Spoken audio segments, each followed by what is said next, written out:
Hola! Welcome to Granny's Peach Tea. Thanks for coming back for your second serving of, some could say, piss in a jar.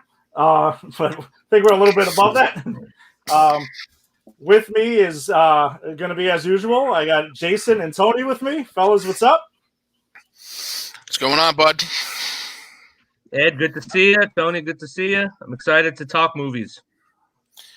Me too, especially this one. This is one of my faves, so I'm looking forward to it. I'm excited to talk this movie in particular because I just watched it. But anyway, Ed, I'm sorry. No, go with it, man. This is what it's all about, man. I'm excited. I'm actually genuinely excited to hear Jason's potential new take on Man of Steel because that's actually a movie we haven't talked about that much because we can see it together. So we just kind of like vaguely allude to it over time. So it'll almost be like we just saw it all over again. It's true. Yeah. So that'll be the last segment of the show though. But we're gonna with a pretty slow week in comic book and TV show news. We're gonna jump right into everyone's favorite Batwoman season 2. Episode 2. I can honestly say that I enjoyed this episode more than I did the first one, even though the bar I think we collectively felt the bar for the first episode was set pretty low, and the first season was up and down. I think they had some good episodes, they had some bad episodes, and I think we agree that the fundamentals of where the show started off has given it some problems. But we'll jump right into that. Jason, what did you think of this episode?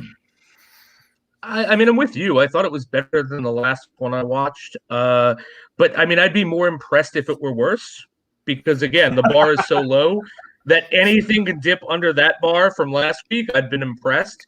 But I mean, it was fine. I mean, I got to be honest, like. The happiest moment I had watching this show was realizing I actually don't have to go back to the first season because, Kate Kane is gone. They're starting something else. I get it. They were Alice was the sister. She's still the villain. Everyone's still trying to be relevant. I think it's, I get it. So I don't have to go back. I like, from what I've seen of her, I like the woman who they got to play Batwoman a little more than Kate Kane. I think I kind of dig the backstory they give her, the whole she was a criminal, so she has this sort of knowledge of them. I think it's a bit more Batman. Not that any of this is Batman, please, but I think it's a bit more Batman than I'm your cousin and I went to train. So I mean, I didn't hate it, but I also didn't pay very deep attention to it. Okay, all right. I mean, that's Tony. I know you didn't watch it, so I think Jason and I will take the lead on this one. I couldn't bring myself to watch the show, bro. I'm sorry. I mean, I'm a team player and all, but I just could not dedicate myself to this show. I couldn't do it this week. I'm sorry. Maybe I'll try next week, but I just could not bring myself to watch it. So I have a lot to say about everything else. This was not it this week. What's up, Steve? What's going on? That's the head of Mr. Pop Culture Pros, our Kevin Feige, your Vince McMahon. I don't want to call him Rob Manfred because I think he's much cooler than Rob Manfred. But I like the Vince McMahon reference. You like that one? Yeah, that's a good one. Mm-hmm. He's gonna like that one. What's up there, boss? Yeah. So I listen. We're not gonna sit there and just. I want the show to get better. I do. I think it did from last week's from the premiere to this one. Jason, I agree with you. I like the fact that they're giving Ryan Wilder a different backstory than just because, Kate Kane, even though she's Bruce's cousin or whatever, she was kind of well off. I mean, she did train with her father in the academy, and there's that whole backstory that led to why her and Sophie couldn't be together and all of that. But they do stress that she was highly trained and everything like that. But that's all. We also know that that's not what makes Batman. I mean, that there's more to than just hand-to-hand combat. There's also the world's greatest detective and all of that. And if just anyone could say, I'm going to train, I'm going to do the Batman regimen, then he's not special, but he is. So, and I think part of that is also, it's not just the hand-to-hand combat. And I think it's not just the world's greatest detective. I think it's the darkness, right? Batman is a character fights his villains and beats them because he understands them, because he has the darkness they have in him. And at least by setting up this new Batwoman as someone who potentially has darkness, though I like the whole like wrong place, wrong time I was set up. I wish they just would have been like, no, she did bad stuff and now she's trying to redeem herself. I think it's more interesting, but whatever. I'm above my pay grade. I don't work for the DCU or CW. But I do think that at least they're trying to give an edge to this character that I did not see Kate Kane have. And any Batman should have. Yeah, and I don't want to like harp on the show or just like rag on the show because it's not a Batman show, right? It's related to it, but it's not Batman. But the fact that you inexplicably made Bruce disappear and you're the ones, the show itself is the ones that's hammering the point home that Batwoman is replacing Batman as the city's hero is where like you can't help but to like fall in line with the comparisons. Because normally I would say, okay, Batman's doing his thing, let Batwoman do her thing like you would see in the comics, but they're the ones who kind of created this. So now, as fans, we can't help but to like go with it. My pros for the episode were again like Alice and Luke Fox they're always great. They're actually my two favorite characters on the show. I also think they made the other sister, whose name is escaping me at the moment. They gave her a kind of like interesting story right there because they, the short version of the episode with Alice, taking these bats and essentially feeding her old sidekick Mouse to these bats because he was killed with a poison. This poison spread to the bats, and she unleashed the bats on the city and kind of was like controlling them through like a sonar thing to direct them. I wasn't sure if she put together that like Batwoman rally that it was at, because the people were like, Batwoman's been gone for a while, so there was a rally held in the city to bring her back or to like fight on her behalf, and because they wanted her back. That's where she unleashed the bats on, and the idea was to like get a bunch of people poisoned and stuff like that for her plan to be further. So I'm like, all right, because Alice, the actress who plays Alice, she was actually on Birds of Prey, by the way. Like the original show on CW. Yeah, she was the Black Canary character in that. I didn't recognize her either until I had read it in the beginning of last season. And I was like, oh, okay. I mean, that's a pretty cool thing. And the CW verse always does pretty cool shit like that, where they like they brought back like I was telling you last week that damn it, who played Lois on Clark and Lois and Clark? Oh, Terry Hatcher. Terry Hatcher was on Supergirl, and then they also brought in, former Superman. They brought in the actress who played Supergirl in that terrible movie that was spun off of the Christopher Reeve series. She was actually in Supergirl as well. So they kind of as Easter eggs. No, but they do a good job, putting these in as Easter eggs. I like it. They acknowledge their history. So back to that. I'm going to say this. Oh, good. I'm going to say this. If this show brings on, I believe his name is Shamar Moore, the guy who was in Birds of Prey, who's now on Criminal Minds. If he comes to this show, you know what? I'm going to change my tune because I think that guy adds class and brilliance to anything he's in, and all I've ever seen is him in those two roles. Doesn't matter. He's really good. No, he's badass. He's pretty badass in whatever he does. So yeah, I think that would add some, as Kiefer Sutherland would say, gravitas. He made that whole he made that Criminal Minds show. He's phenomenal in that show. Oh, it's fantastic. Yeah, he's so charming. He's just got such wonderful charm. Actually, could we just talk about him in this segment instead of Batwoman, unless he comes to Batwoman? All right, well, I'll do some research. We'll push to see if we can get him paired maybe on the show one day. Who knows? But I kind of like Ryan's fight. Ryan being the new Batwoman. She ends up suiting up because she goes to this rally to be the Batwoman and to give the people what they want and whatever, but she's trying to keep a distance. And I think Luke Fox actually has a pretty good, funny line. I don't know if you caught it when they're deciding who's going to go in the Batwoman suit and go over there. And And and she's like, yeah, I should do it. And Luke's like, no, you really shouldn't. And then they're like, yeah, you should do it. And Luke's like, hello, Black, like you shouldn't be there. She's not. Yes, They're not gonna know it's not. It's the same Batwoman. So no, I thought that was a pretty funny thing. And Luke had like one of the last of the episode, and they're all like, yeah, but you can keep a distance now. But another thing too, like Kate Kane as Batwoman, she also made her like very public. It was almost like she was Batman and Batman Forever. It was like, hey everybody, I'm Batman. Come and see me. You want to do an interview and stuff like that. So that's why Batwoman card swipe. Oh yeah, exactly. Never leave home without it. Yeah.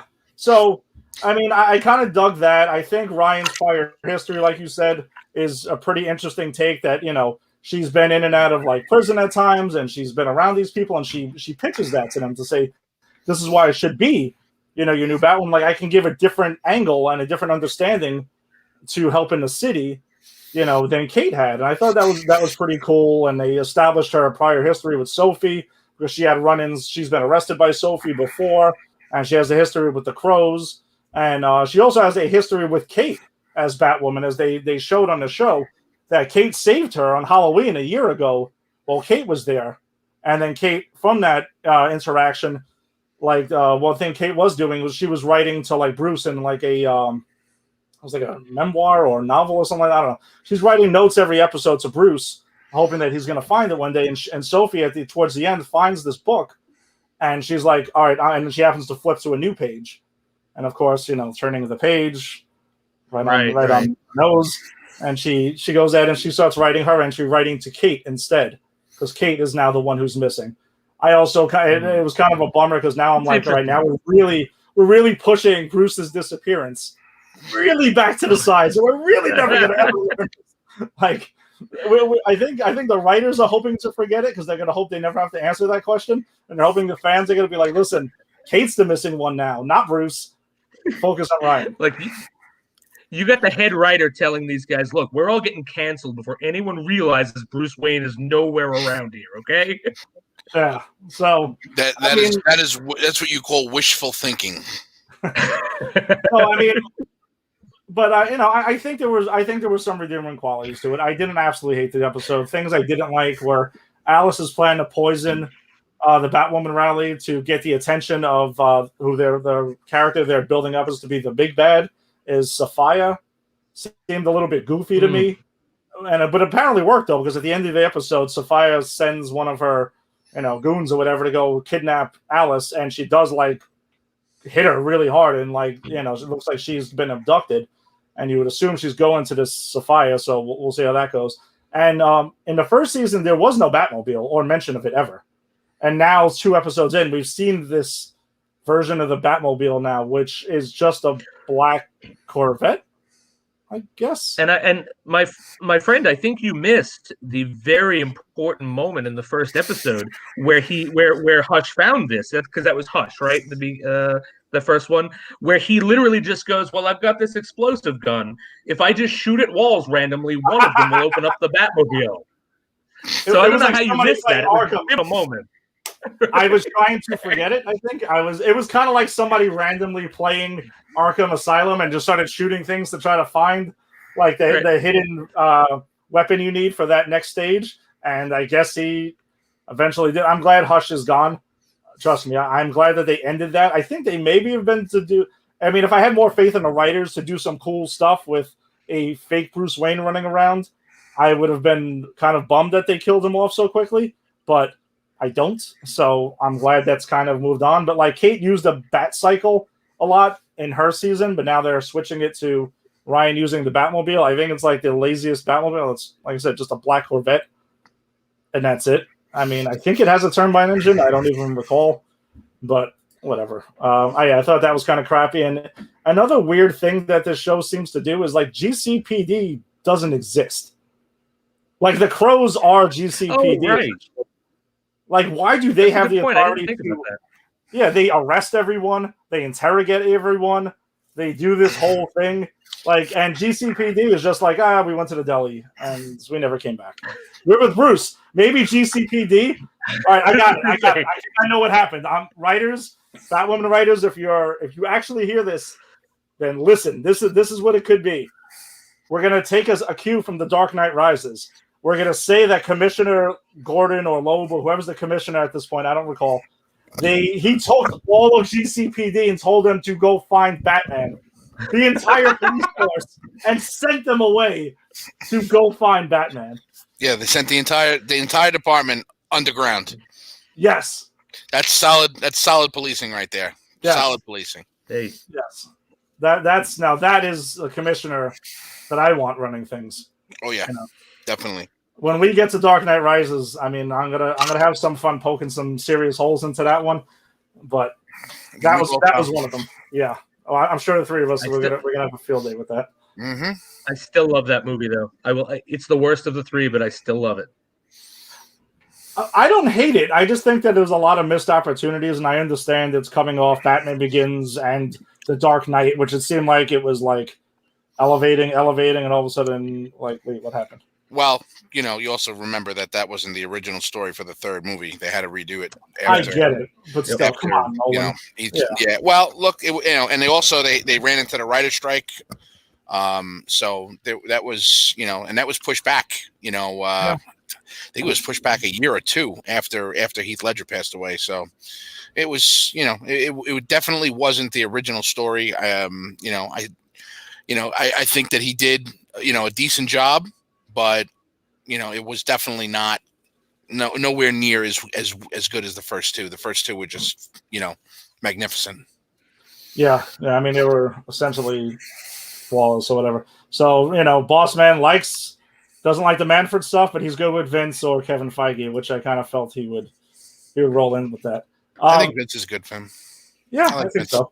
Mm. Yeah, I'm sure he'll pop on this show at some point. When we're when he sees the hero that Granny's peach tea needs, he'll pop in. To close out our CW verse section of this, since they're only running the one show right now, did you guys have a chance to catch the Black Lightning trailer or the Superman and Lois trailer? By any chance, or not really? No, not really. Sorry. Well, the poster looks cool. Yeah, Black Lightning poster does look cool.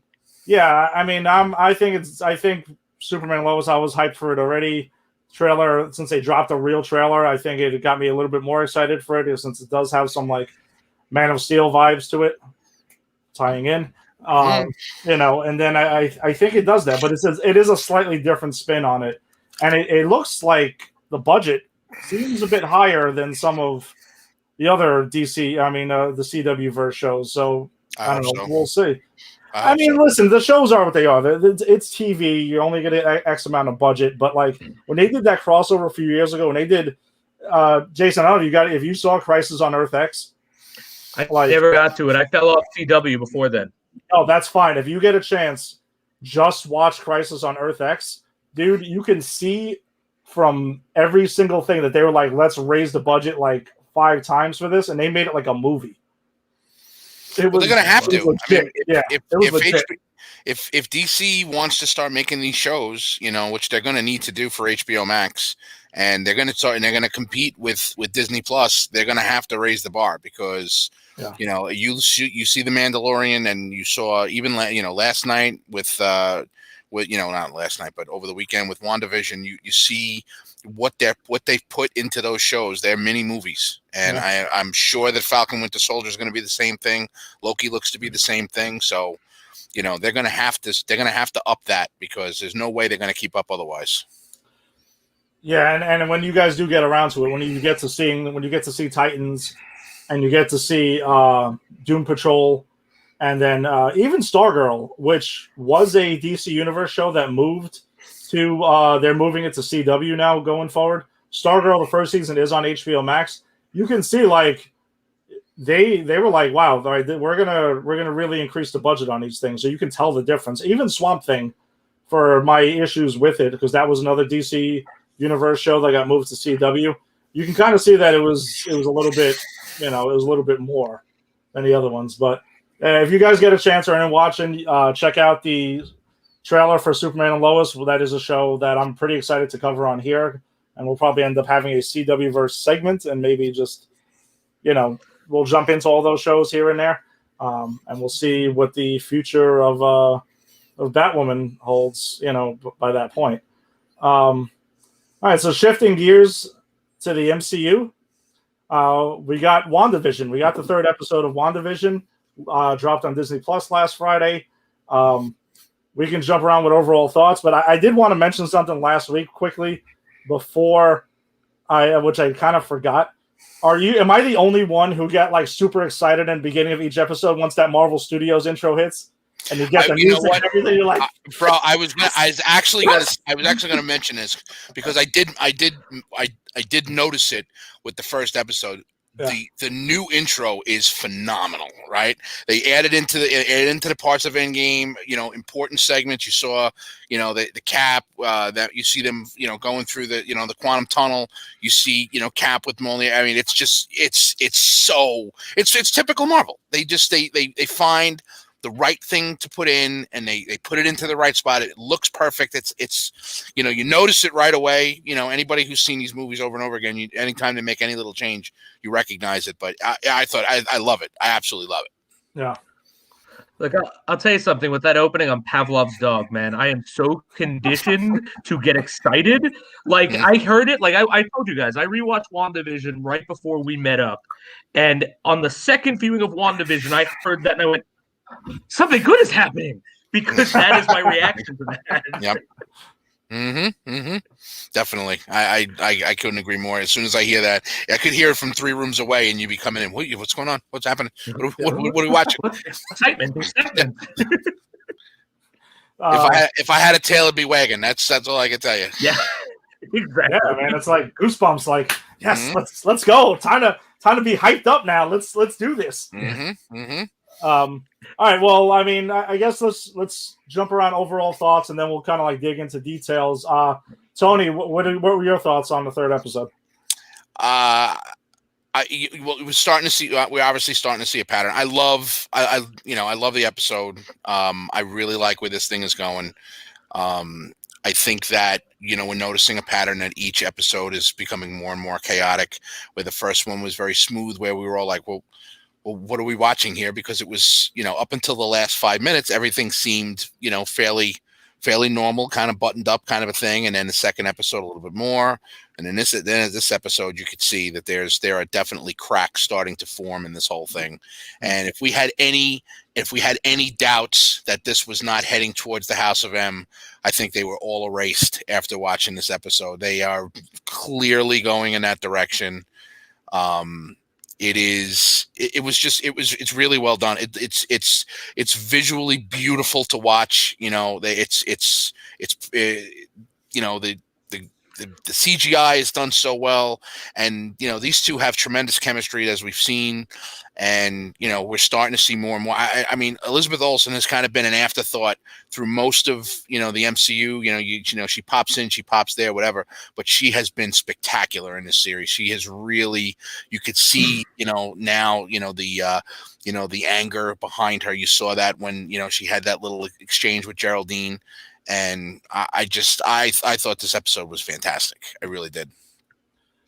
Yeah, I agree on a lot of those points. And I think it was Kevin Smith on his podcast or on Twitter. He was talking about Elizabeth Olsen should be like she should receive like an Emmy or something like that, like an award. And this episode is the one that like really pushed his opinion over. And it's only episode 3. Can you imagine what they're going to do in the next 5 hours of this? I mean, oh my God. Yeah, we got a little bit of ways to go. By the way, so Jason, before we get to you, my partner in crime for Empire 161, that's Tim. So I guess his Facebook's probably reading him as that, as the administrator to that. Greetings, Tim. Tim had his Just Too Sweet show right before us. He was the lead-in for this. Yeah, so it's kind of like a multiverse thing too. I have my other show talking to me on this show. That's kind of bizarre, but it's we'll see how that is. I think it's hilarious. I think it should keep going, Tim. Jason, so what were your overall thoughts on episode 3 of WandaVision? I mean, I love this episode. I loved it even more than the last two. I agree everything you guys said about Elizabeth Olsen. I keep wanting to call her Brie Olsen. It's Elizabeth Olsen. Like I can't speak enough to how much I love her acting in this, as well as Bettany's acting. I think they are both so good, and they are both people that I have watched the Marvel movies and gone, I want more of those. And when Vision dies in Infinity War, I was like, but I wanted more of Paul Bettany as Vision. I really liked him. So getting to see this more comedic version of him, and he's funny in this. I mean, they both are very funny in this. I would kill for Paul for his like windswept 70s hair. That's all I could think about the whole episode was his windswept 70s hair. But seriously, like I think they're so good together. I'm so glad to see them have something of their own as actors to really come into their own in the MCU in a way I don't think they were able to do in the movies. And my God, the end of this episode, like just from the moments when I mean, we're doing spoilers, right? Obviously. Oh yeah, I mean, listen, anyone listening to the show, before we're always gonna talk about this stuff as if you've seen it, because if you haven't seen it, just come back to us at whatever point it is you finish watching the episode, because all our shows are gonna be spoilerific, spoiler tactic, whatever the heck you want to call it. Yeah, I know we didn't say it in the beginning of Batwoman. I didn't really catch it because who's watching Batwoman besides me and you, not even Tony. But I figured we needed to address it here in WandaVision. But in all seriousness, like so from the moment when Vision has the weird interaction with the neighbors and they're asking about Geraldine on, I was like, wow. And there's so much going on in just the sense there's some very small things too, like and I've noticed this throughout. So I'm going to make a prediction here. I think Vision is going to be the protagonist and Wanda is going to wind up to be the antagonist. And I think the reason for that is because in every episode, Vision's journey is the town's journey in the sitcom. He almost finds out what's going on, but through the magic of TV, he's subverted and he loses it, right? But you know what he doesn't do when he goes back inside at the end? He doesn't push where Geraldine is. She doesn't realize that he had that conversation. And so I think what we're going to see is Vision being more wary of what's going on. And I got so excited at the end of that episode. And then when they tossed Geraldine out, and I was just like, wow, what's going on? Like it was just, I cannot stress how much I'm loving this show. Yeah, no, it's been pretty awesome. Yeah, so I mean, this episode, you know, as much as I've enjoyed the first two, this one was my favorite episode too. I think it really furthers the plot along. As a certain peeled, you know, they really peeled back, you know, the curtain. You want to say like on whatever the mystery is that's going on here. From the neighbors acting really strange, you know, starting with the first guy was like, oh yeah, you know, Vision sees him cutting the hedges and he's like cutting through the wall. And yeah, he's just kind of like, oh yeah, it looks like I have. But he keeps cutting. Yep. And he doesn't stop. He keeps going. Nope. And then like, if you notice the backgrounds on both sides of the house are like super fake, and obviously that's on purpose that they had it where it's just like, you know, an old I guess late 60s, early 70s, because I don't know, there was definitely a lot of like Brady Bunch, Bewitched, you know, like Brady Bunch was the house, you know, with the stairs that way. That was definitely the Brady Bunch house. Yeah, you know, you younger guys may not be as up to date on that stuff, but I was definitely that was the first thing I thought. Like, oh god, they took the Brady Bunch house. Hey, me and Jason had Nick at Night, so okay, we had that stuff. Yeah, so we got that, and by the way, what was the fruit that it was like? Vision said he wanted to be a papaya. Was it papaya? Yeah, papaya or something like that. One of the that was a joke. That was hilarious. Yeah, it was. I love when Paul Bettany as Vision makes those jokes because they are funny because they are not funny. It's just such a perfect thing because, like, if you were watching that in a sitcom, you'd go, "Who's writing this?" But the fact that it's Vision delivering this terrible sitcom line as Vision, it's like, oh, this is so cool. Well, and this is the other part of it, is that that's all Wanda doing that, because if you remember from the movies, he had no sense of humor. He had none of that. He was just analytical. He was a robot, and he didn't really have that. I mean, as he evolved, you saw him a little bit in Infinity War before they ripped his head apart. That that he would make the occasional more human speeches to her, and you could tell that he was definitely in love with her, but there was no there was no humor that anything that had to do with with Vision. So that's definitely Wanda adding that part that into making him as normal as possible, I'm assuming. Well, I mean, Tony, you essentially queued me up for the next point that there is that, like, when you guys mentioned that, once they're on the couch, and by the way, not that we're just going to gloss over this part of it though, but like throughout the episode so far, Wanda's pregnant, Vision runs and goes to get the doctor at like super fast speed and everything like that, and checks her out, and like everyone knows it's weird and stuff like that. But then Vision and her on the couch, sitting down talking, and Vision's like, hey, it like gets real serious. And it's like, there is definitely something wrong here, Wanda. And then she kind of gives that look again. And all of a sudden, bloop, rewound. He forgets he had the conversation, and they're talking again. So yeah, we've seen that Wanda's in full control of that. But and she doesn't even rewind it this time. She just cut it. Flips it, so yeah. She just cuts it, and then goes right back to that start of that scene again, and then goes right into it. So she doesn't even rewind. She just said, "No, I don't like this," and cut it out and started it again. So yeah, and that's what she's doing the whole time. Anything she doesn't like. I mean, they reaffirmed that, and when we get to the end of the episode, we'll get to like where really, if you weren't catching on to that, I mean, they just slap you in the face with it at the end. But no, like Wanda definitely rewinds it and stuff, and it started to make me think a lot though. Like the interactions with Wanda and Vision during each episode though, and if you notice, obviously this is yellow here, but it's like Vision having the Mind Stone still. We know he does not have the Mind Stone, as it was destroyed, and then Cap returned them because Cap's a good dude, and he returned all the stones to where they had to go. But that's what makes me really think about it, though. Like, is Vision actually in this reality or simulation that Wanda is? Obviously, we're all on the same page that Wanda's in full control of this, and she's calling the shots, and that we believe that people like sword agents and things like that are trying to poke holes into this and trying to get to her.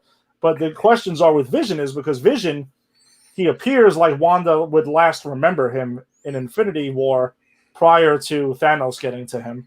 So I think with the Mind Stone, that's her, the way she saw it, not really there. And I started to wonder, though, is his like operating system or AI or whatever it is, the Jarvis that was put into him, is that somehow actually uploaded into this whole thing? Or did Wanda get a hold of it? Or is Vision completely... that's where I was like, I don't think Wanda's completely creating Vision and like puppeting him. I kind of think that some of it is there because he keeps questioning her every so often. What do you guys think?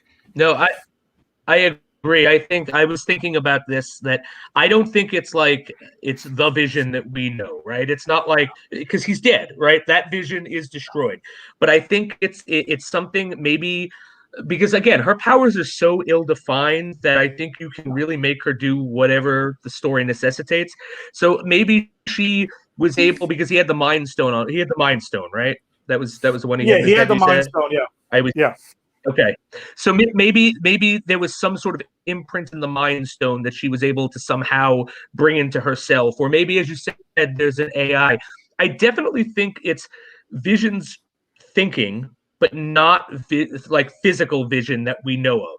And I think that's what's going to happen. So I definitely think his mind is there, because if it was all her construct, he wouldn't be breaking through it himself. Yeah, I don't know, because you see, this is the thing. She's in total control of this. Okay, you've seen it. Okay, you saw the ejection of Monica Rambeau, which, again, if we had any questions, burying the lead. What's that? I said Tony burying the lead here. Go ahead. I'm sorry about that. No, go ahead. but her getting tossed. I mean, the cutting of the scenes, the rewinding, all of that. You definitely know that she's in control. Now, you don't know whether it was her that actually created this world or if somebody put her there, and she's the one that's working this whole thing out on the inside. And that if that's the reason why she's there. Remember, if you go back to the episode before this, there was Wanda, who's doing this to you? Why is this happening?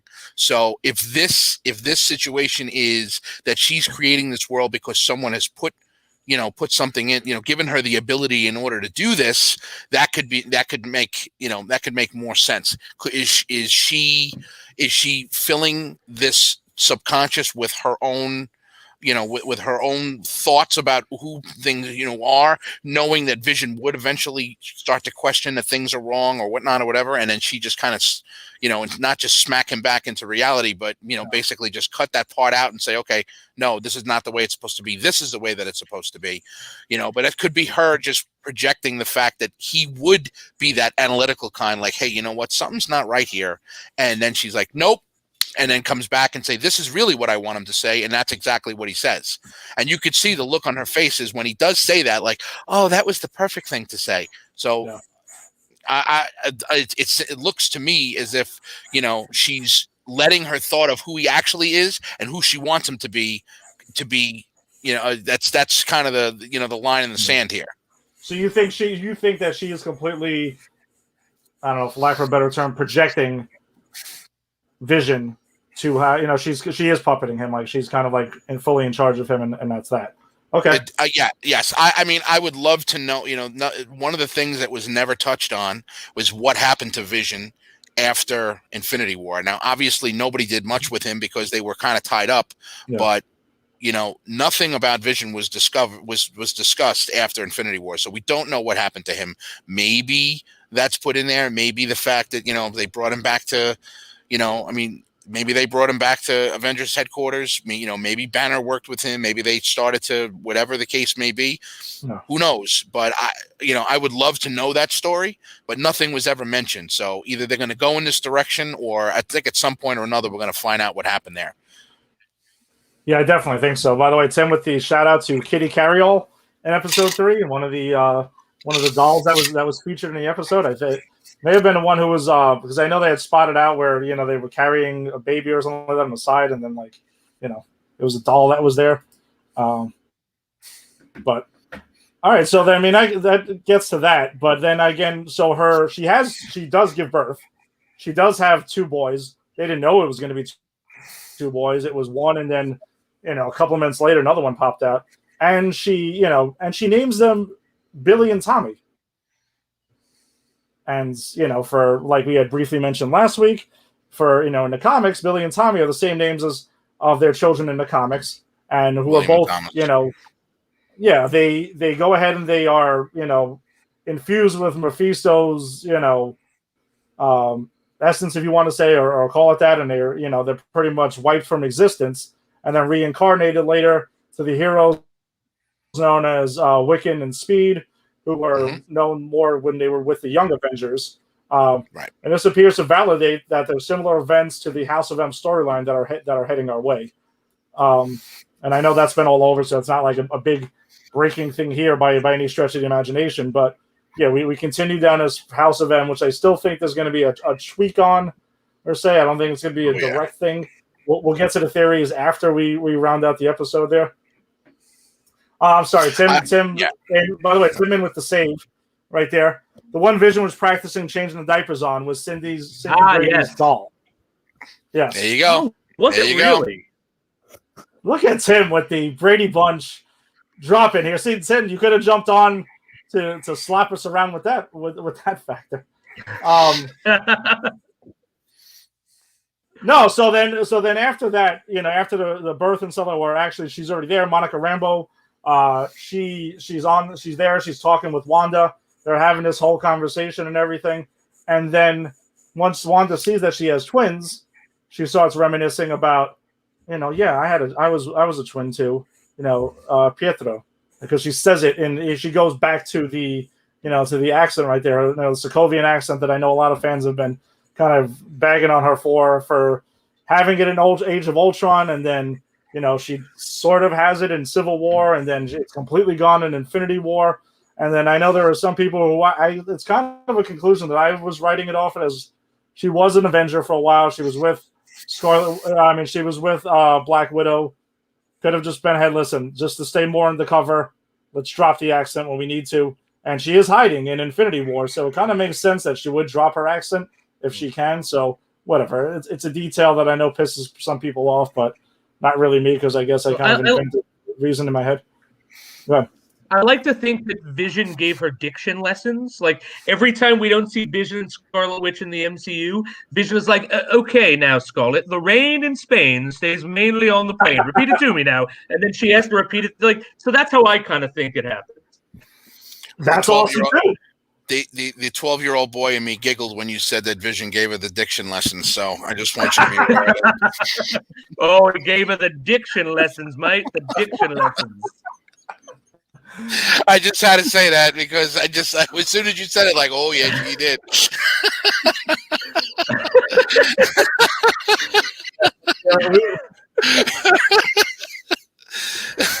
Yeah, train her tongue to get rid of that accent. I couldn't help myself. I'm sorry. Good. It's fine. Oh god. But so then in that scene though, like Monica brings up, starts like she knows about the twin, and she said, after she sings the lullaby to the twin, and she slips up and says about it and mentions Ultron. Yeah, flat out. She's like, "Listen, your brother, your twin, was murdered by Ultron," and then things totally take a different turn. She gets that serious face, and it's like immediately, "Who are you?" That anger face, and that's the face that she had. That was the face that she had when Thanos. When Thanos was there, that was the face in Endgame when she came out of nowhere, eventually, to face Thanos one-on-one. So you've seen that face before, you've seen that anger before, and that was really, the first time in this show that she showed anything, any real emotion other than happiness and and kind of bopping around. So that was it was like, wow, that changed quick. Yeah, shit got serious like real fast. And then that's when the episode takes like this whole serious, like really intense turn, because then they're cutting to Vision. Vision's outside. He's talking to the neighbors. He's talking to Agnes, right. And I'm sorry, the other neighbor who was sawing through his wall kind of escapes. Herb. So Agnes. I love her. I love Herb, by the way. I love Herb. Herb's great. Herb is great. Hope there's a spot for him somewhere down the line where he could do something, because I love Herb. Well, I mean, it could be because apparently he knows, and he's almost going to spill the beans to Vision out there. Mm-hmm. And Agnes immediately was like, no. And then starts asking questions about. But I don't want to ask you about it. Her face was not a face of anger or sternness. Her face was a face of terror. She was terrified. Like, don't tell him. Yep. Don't tell him. That is not a good idea. That is not a good idea. And I don't think that they were. And her being terrified like that, and her reaction has nothing to do with Vision. I think that has everything to do with Wanda. Like, she knows, like, hey, don't piss this bitch off, because this is gonna be bad. So that has everything to do with Wanda, because they're all aware of what she's capable of. They're all aware of it. Or she's obviously aware. She is terrified, but maybe perhaps not of Wanda, but perhaps of the person who's really pulling the string. That's definitely possible too. Yeah, if this is going down the Mephisto line, then yes, that could definitely be it. Absolutely. And I'm fully convinced now. I am all in that she is Agatha Harkness from the comics. Who, again, if someone may not know, she is a Salem witch who eventually acts as like a mentor to Wanda. So I think if she is, we might find out that that's how she was perhaps given the ability to create this whole thing. And maybe the husband, Ralph, who keeps getting name dropped, is Mephisto. Is maybe the one who's really pulling it. He keeps getting name dropped and nothing's going on. What did she say? What did she say when Vision came outside? Didn't she say something? Didn't she say something like Ralph's afraid of the dark or something like that? The power was out. she made it. She did make a reference, and it's not a typical reference that she had made of Ralph before. You know, I noticed that she said that when he walked outside. Yeah, and apparently, you know, Jader, who's from the Kyle and Jader show on Pop Culture Pros, is joining us right now, and he's all in with it too. Agnes is the villain, and she is Agatha Harkness, who I agree, Jader, could be the main villain or is working alongside with Mephisto. You know, like kind of like which what happened in the comics in the House of M route. I think there's definitely something there. I'm not 100% in that sold that Mephisto is her husband. I think that's just something that's kind of a possibility, that we keep getting a character name dropped, and she's the only one who keeps dropping it, and it doesn't seem to be going away there, and it's a character we haven't seen. But yeah, I'm with Jader. Agatha Harkness, I'd be shocked if that's not who it is. I would be completely shocked. She's mentioned that she's mentioned Ralph in every episode so far. Every episode has gotten a Ralph name drop. Yeah. So I think that whole thing happens, and then we cut back. No, I'm sorry. I just wanted to know what you guys thought, like, because at the end of these episodes, you know, they cut short. You know, you obviously this one was only about 35 minutes long, right? This was one of the shorter ones. And, you know, knowing that you're not going to get the show until next week, they don't give you any preview into what's happening in the next episode. Like no 5-second synopsis, no vision into, you know, pardon the pun, but no vision into what's going to happen in the next episode. It just cuts it, and then boom, that's the end of it. And I love that, because if I got just that little tidbit of what's going to happen next, I would start putting that shit together in my head, and I'm actually happy that it ends and then done, and then wait till next Friday and see what happens. I love that about this. What do you guys think? I like the fact that there's no, you know, coming soon or, you know, next week on WandaVision thing. I think I think it's pretty smart. The only the real trailers we've gotten were prior, so you can't really put much together from that unless you know. The only thing you know is that these sitcoms are going to keep going on in time and going forward in the 80s and 90s. That's all we really know, but we don't know too much. Jader here, you know, also is dropping in that we're on the same page. He's on the same page as us, and that he's also in on the Mephisto thing here. That Peter Stormare is playing Mephisto as well, which, you know, it could be there. Let me tell you. If Jader, if Peter Stormare shows up as Mephisto, that part of my nerd brain that loves that movie Constantine, because I love that movie Constantine, it's going to go, oh, he's the devil again! He's the devil again! And I will be very excited. Yeah, I'm with you. I'm with you 100%. That would be pretty sick. Carlos was dropping into mine and Jason's old high school buddy here. You know, they preview like information that has been given is in a series of the trailers. Right, and it's very, very little. It's very little, because I'll be honest with you. When I watched the trailers for this show, you know, did I think that this was going to be the road that they were going to go on? Yes, absolutely. I thought this was definitely going to be the road they were going to go on. I did not think that this is how they were going to get there, though. I really didn't. This has been done so well to this point. I really have nothing to complain about with the way that the show has been written, the way it's been acted. It has been a wild ride to get to how they've gotten to this point already, and I want more. I want more. It pisses me off that I have to wait a week in order to get the next episode. I really enjoy watching the show. I really do. So let me ask you guys quick though before we continue.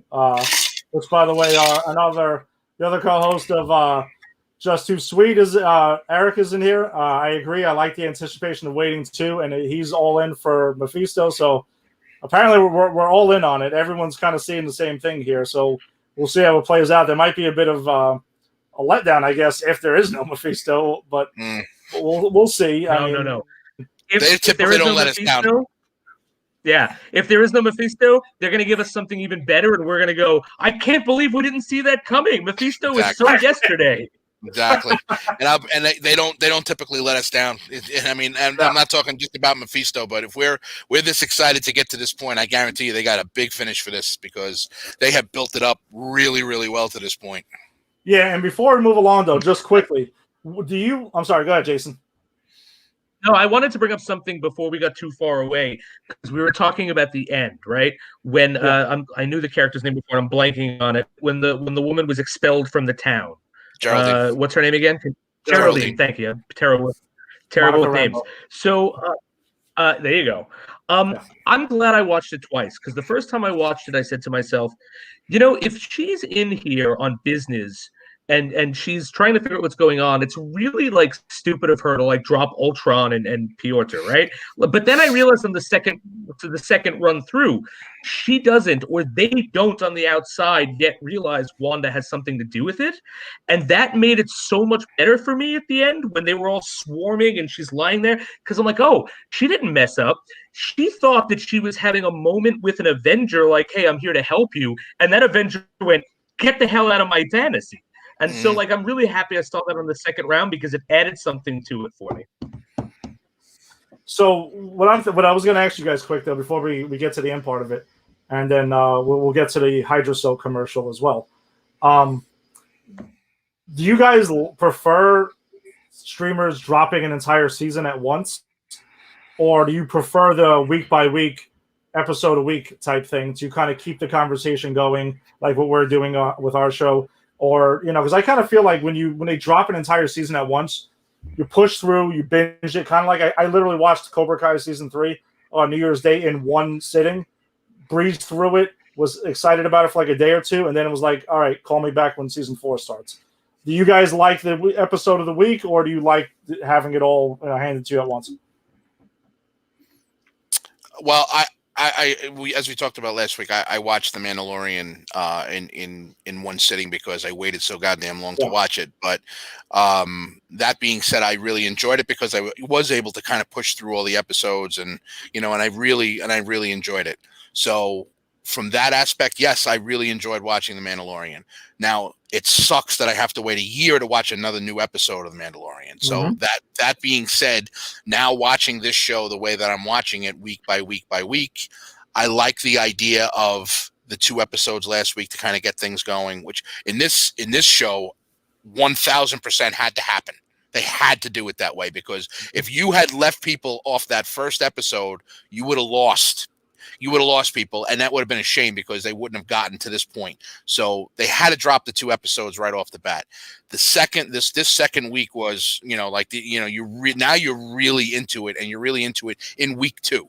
So I think that, obviously I'm saying this outside of this show, I do like watching it one episode per week and kind of expanding it out, especially that we know that it's going to be more content after that and then more content after that. So yes, I do really like that. It's as much as I enjoyed sitting and watching all 8 episodes of season 2 of The Mandalorian, this is definitely, especially the way this show is written, this is definitely the way to go. Yeah. Jason, where are you at with shows? Do you kind of like the binge, or? I'm a binge guy. Like, I don't know. When I was 22, I bought my first season of Buffy the Vampire Slayer and binged it, and it ruined me for television forever and then Netflix came. So now I am programmed to binge. Like, I literally will wait for something to be over, like a 22 episode season. I'll go, I'll catch it on Netflix, all 3 days. But I think Tony's completely right. This show is not meant to be binged. It's not written to be binged. I don't think we'd be getting out of it what we're supposed to get out of it if it was just dropped and we watched it straight through and through, because I think part of what Marvel's trying to do, is replicate now this television experience via the sitcom, right, where it is a once a week thing, and B, they're trying to do some stuff that is so subtle that if we binge watched it all in 2 days, we wouldn't catch a lot of the subtleties. So I'm glad that I'm doing this one week to week. And honestly, this is a show that you need to watch each episode more than once, because there's way too much stuff that, like you said, is innuendo and is just subtle, this and that and everything else. So it was definitely the way. This is the way to watch. This was the way it was meant to be watched, was episode by episode, week by week. And that second viewing is sometimes so important, because when I rewatched the first 2 episodes, I was like, well, I didn't see that, and I thought that's what I saw, because you really need that. And if, like you said, if you're binging, you're like, next one. You can do that once the show ends, but I definitely will do it that way, watch them back to back to back to back. But this way is that it's being done right now, in my opinion, is the way this was written to be done. Yeah, so Tim's dropping in another comment here. Waiting for Mandalorian was torture. I don't mind waiting for this. I mean, me and Tim on Empire 161, we did weekly reviews of The Mandalorian and discussed it until we couldn't discuss it anymore. I like the waiting the week for it, besides the fact that I'm doing shows for these things. But I mean, that also helps.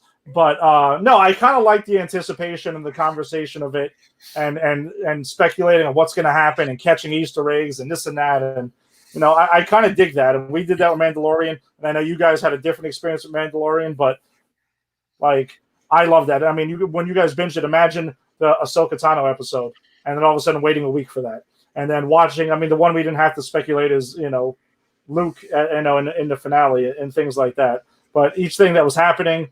We had to wait for that, and I don't know. I like the excitement of it and building up and discussing and speculating, and that. So that's where I'm at with it. But to cap off the episode of WandaVision on episode 3, so Wanda pretty much doesn't like the questioning that's going on with from Monica Rambeau and Geraldine, whatever, and then tosses her out. Literally ejects her from the damn thing, the simulation. Her reality, whatever it was, she literally throws her out of it. She goes flying out of this, like what it looks like it's kind of like a force field thing, and then we see the Westview sign, that's there, like "Welcome to Westview" and everything like that. So we get to see that, and then we see the sword agents crashing in, and and picking her up and everything like that, and seeing, and then they actually had the guns trained on her because they didn't know who it was. Yeah, it could have been anyone getting tossed out. So that's where I was like, something. Wanda has this Westview town is probably a real thing, and she has created her reality around this and is controlling this entire town via her simulation, her reality, whatever the heck you want to call it. So that's where I think we're at with it. That she didn't change the entire MCU. She didn't bend the whole reality, but she is controlling the reality for this section, for this town, which is creepy in its own right. Agreed. I agree. And I think that this is where I think that the more and more she messes with things and the deeper and deeper she gets into this is where that's where she's going to create, either she's going to create the multiverse, or she's going to, as they said in Spider-Man Far From Home, there's going to be not a tear in the is that what they described it as? Is that what Nick Fury said, that there was a tear in the in the I think he said tear, something like that. Something to that effect. But she is going look, we all know how powerful she is. Okay, we all know that. So I think that the farther and farther she gets into this is going to be how this is going to get twisted completely out of control, and that's where we're going to get our multiverse from at that point. I don't think she's there yet, but I think if this is Mephisto, this is Mephisto's way of getting her to to completely change things, and that's where this is headed. There's no question. Yeah, it was maybe giving her the ability to. I think the multiverse already exists in the MCU. I just think that she'll find a way to really kind of like bend things out of shape and do further what she's doing now to more things, and that's where Doctor Strange comes in and has to help correct things and get things under control and everything like that. And the overall villain could be Wanda to this whole thing, which would be the spin that we get at the end of this. But we will see. But one thing before we shift gears. So the whole sitcom aspect, the 50s, the 60s, 70s, 80s, and I think the whole thing of why Wanda is potentially using this as her escape from reality, I'm starting to wonder, like, is this because these are shows that she watched when she was a child in Sokovia on reruns and things like that, and this is where she felt safe and happy, so she's kind of like thinking back to a time when she was happy and safe, and that's why she's using like the sitcom concept of her, like a happy time when I had Pietro, and I had this and I had that, and before all of this happened, that's where it is. So it's kind of like I think it's a dark, twisted way to kind of like incorporate it, but that's kind of what I was starting to think. What do you guys think of that? My thought about that is, sorry. No, go, Jay. No, Jay, absolutely go. So my thought about that is very similar. I don't necessarily think it's her that she grew up on these shows and it reminds of when she was happier, because I don't think she was ever happy, right? Like she was an experiment. Like her family was killed Prior right, to by the all Tony that, I'm talking about way behind that. No. Oh, so you're talking, because I was thinking like this is a woman who has seen nothing but misery. And she finally she finds love, right? Which at the core of every sitcom, at every television interaction on comedies are like the will they, won't they, the love, the married couple, right? All those 50, 60 sitcoms. And I think this was the only way she knew how to recreate that feeling she had with Vision and Lost when he was taken from her, was to sort of take their relationship and put it in this television coded way, because that's how she understood it, because she's not someone who experienced it outside of the time she had in particular with Vision. So I think that's kind of where she's coming from. It's this is her fantasy, and her fantasy, like a lot of people, are informed by what we watch on television or what there is out there in television. Yeah, no, I agree with you, Jason. I think this is a girl, like you said, that she's only known misery. Her parents were killed in the bombing. She loses, she's she gets picked up by Strucker, and they volunteer for these experiments. She becomes a Scarlet Witch. She meets Ultron. She eventually gets turned. Her brother her brother is killed. She is blamed for the Sokovia, Accords. She has to choose a side between Tony and Cap. Then, everything that happens, she falls in love with Vision. They have their relationship, everything that happens in Infinity War. And then after Endgame, it's over. It's just, everything is over. The war is over. And, there's nowhere to go from there for her. And I think that this, the shows that they've chosen, or the shows that I should say that she chose, I Love Lucy and, Bewitched and, the Brady Bunch. One thing that those shows have in common is that they were, those were shows that projected, the perfect life of the Brady Bunch, the perfect life of, kids that come from divorced families. You have the perfect life of, someone finding love with a witch, which obviously that falls exactly into this category. And then I Love Lucy, which was, they were the couple. They were the darling couple of TV. They were immensely popular. They worked together. Like Lucy and Desi were married, outside of the show, and they worked together on the show. So it's really been an epitome of everything that they've had together. So this is how I feel like she's progressing it. It was the two of them together. They worked together outside. Now they're working together on the show, quote unquote. Then it was being married to the witch. Now it's the Brady Bunch, which is now you bring the family element into it. So this is how she's progressing. She's progressing for each different episode, or each different topic that they field, is that she's changing the show and changing the year that they're ended up watching as well. So I think that has a lot to do with it, as well as her perception of what each thing in life is bringing them. Yeah. So and one other thing though, that the commercial. So we get another commercial in this episode, which this time is for Hydra Soak, which is soap. Now this could be a connection. It cannot be a connection to Agents of S.H.I.E.L.D. There's definitely something there. It could be a coincidence, because remember, Agents of S.H.I.E.L.D. is technically the only other MCU show that is officially canon. Canon at the moment. And we know we're waiting on Netflix to see if they actually will bring them fully under the umbrella. They're like halfway. They're kind of getting soaked. They're sort of dry. We'll see where they're at with that. But so it could be in the Agents of S.H.I.E.L.D., Jason, you may or may not have seen it. The season when they had the framework going. But in the framework, Phil Coulson. Yeah. Did you? Okay, so you remember when Phil Coulson in the framework, he was a teacher? Yes. Yeah, you remember that? So they find Phil Coulson in the framework. Good.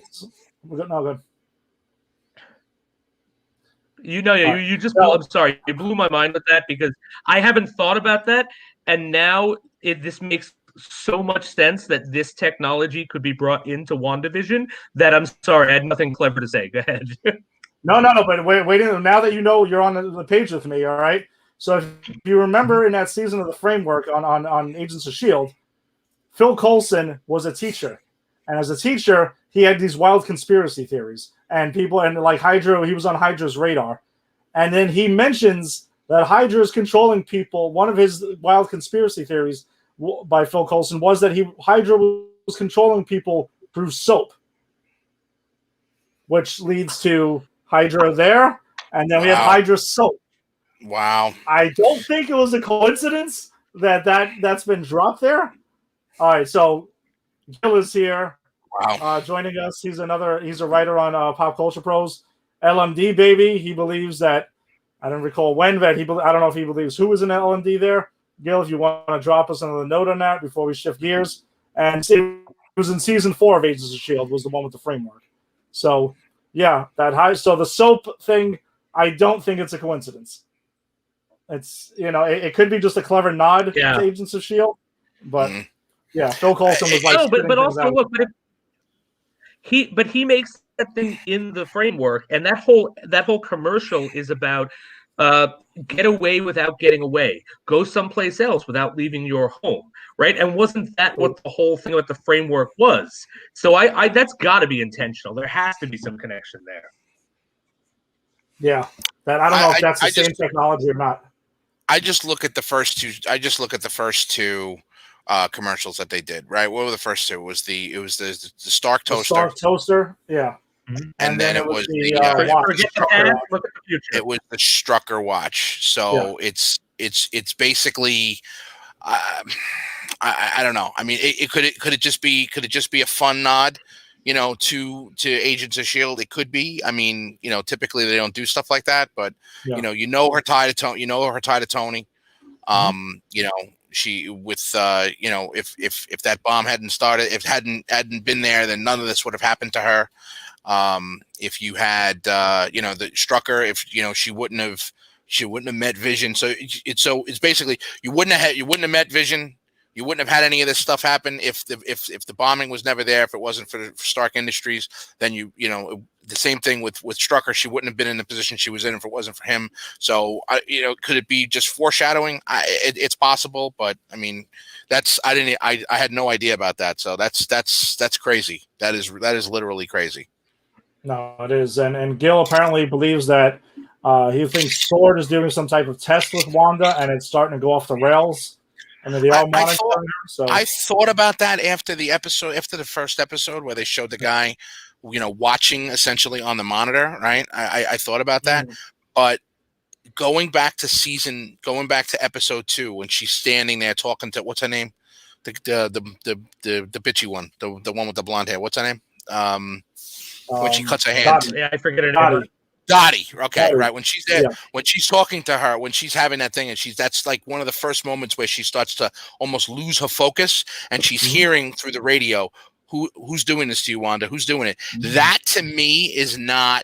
That to me kind of threw me off of, she's been put in this situation because they're afraid of what she's going to do. So they're basically just letting her play out this whole thing, on her own. That's where at least it lost it for me, is where, where she's what's it called? She's sitting in the, she's standing there talking to her, and she's hearing voices saying, who's doing this to you? Who's doing this to you? Yeah. Or technically maybe Gil's, idea is right, that they maybe SWORD was doing an experiment and it's gone off the rails, but I still fully believe in the Agatha Harkness Mephisto thing. Listen, it could all be right. The whole thing could be right. Maybe it has something to do with a simulation, and then Mephisto and Agatha Harkness got involved. Who knows? I think it is more of a mythical thing than just the simulation and the framework from Agents of S.H.I.E.L.D. But I thought it was a very interesting connection that was made there, or it could have been just been a nod and a wink. I agree with Gilberto's comment here, by the way. Everything that's in the commercials is very personal to Wanda. That is absolutely true. I agree 1,000%. Yeah, 100%. I don't think that's a mistake by any stretch of the imagination. And Gil's saying that he caught on that the noise that the toaster made in episode 1 were missiles that killed her parents, and obviously the beeping with the red light. And she said that they watched that thing for 2 days. They watched that bomb sitting in front of them. They were stuck, and they were afraid it was going to explode. So I agree with you 1,000% there. Yeah, and we all. Yeah, and the whole Strucker watch and the connection to Strucker whether they gave the abilities or they unlocked the abilities, because we all know mutants are coming to the MCU, so they may retcon that in a way where maybe they just say that he unlocked them. Well, it also depends upon if they're going to follow through with Magneto being, her and Pietro's parents. That's what's going to come down to. Are they going to go down that road, which would be phenomenal if they did. So, I mean, I would love to see it, but I guess we're going to find out. Yeah, and Gil also has no problem with the slow build like we are. We're all enjoying it. We're loving it. He's digging every minute of it here. Yep. All right, so that gets us to our final segment for episode 2. We shift gears to the DCEU. So this week's, we started our DCEU discussions, which is going to be leading up to the Snyder Cut being released in March. Our first one, we started with the latest DCEU entry in Wonder Woman 1984 last week, and now we're going to go to the beginning. So we started at the current end, and we're going to jump back to the beginning with Man of Steel, a film that all three of us have seen. Jason was actually just rewatched it for the first time this week, though. I mean, it's been a little while for me without commercials, because I know TNT and whoever the hell else likes to run it a bunch, and I would jump in and jump out of it. But this is the first time in a while that I got to sit down and actually watch it uninterrupted. And it's a film that I like. I've always enjoyed Man of Steel. I had it pretty high up in my DCU rankings. I think we should maybe re-rank or take a look at our DCU rankings at the end of this and see, where we're at with it. Jason, why don't you start off the Man of Steel segment here, and share your thoughts on your experience with a rewatch after a while. All right, so I'm going to say this. I'm going to say that I had a very similar experience watching it this time that I did the first time, in the sense that I really enjoyed a great deal of it. But there was stuff that I have issues with that I can't overcome. So I don't dislike this movie. I think it's fine. I enjoyed it. As I said, I enjoyed a great deal of it. But I think my problem with this movie is it doesn't feel like a Superman movie to me. We were talking about Elseworlds before, Ed and Tony, and that's what it feels like to me. It feels like this is like an Elseworlds where Clark Kent is raised by a bitter isolationist father who tells him, no, truth, justice, and the American way is not what you do. You put your head down, you let people die to protect your secret. And this whole movie for me was him overcoming that terrible advice his father gave him. And it's the movie and it's fine. There's some great stuff, I think. Like, I really enjoy the stuff in the beginning where he, like, when he washes up on the town after like the whole explosion with the where he saves all those people on the tanker, and he washes up in the town, he's like, all right, I'll just start here, like, whatever. Like, there's some stuff I like. I do like some character choices that they make. I like Henry Cavill a lot. I don't. My issues with this movie have nothing to do with him. It really just comes down to it's a bleak movie. It's a very bleak movie, and I think intentionally so. Like, and I guess where I stopped enjoying this movie, because again, there's a lot to like, and I'll tell you, right up until the attack by Zod on Metropolis, I'm still in this movie. But that fight scene at the end is too bleak for me, and there's so much 9/11 imagery. And again, I want to say that I think it was purposeful, right? Yeah. And I just think it's too much 9/11 imagery in my Superman movie, where the impetus of Superman is to overcome the fact that his father told him it's better to let children die than to, for a second, even try to almost expose yourself. And I just think tonally that's not the Superman that I know, and so it just didn't feel like Superman to me. And I think at the core, that's my problem with this movie. Okay. I mean, now the Superman, I guess the thing is, so the Superman that you know, is it mostly based on the Christopher Reeve incarnation of Superman, or is this a combination? It's Christopher Reeve. I've read some comics. It's the way he's always portrayed in like the Justice League 90s cartoon that followed Batman the animated series, and I think the characterization on those animated movies with the WB are spot on in a lot of ways. And it's just ideologically, like, Superman in every incarnation I've ever experienced with him outside of Man of Steel, and maybe I just need to read more Superman. Maybe there's dark Superman timelines where this is all explored, but I'm used to truth, justice, and the American way, and this sort of idealism of it. And like, I get my darkness from Batman. I want my kind of idealism from Superman. And I think the problem is that Clark Kent in this movie, at heart, is an idealist.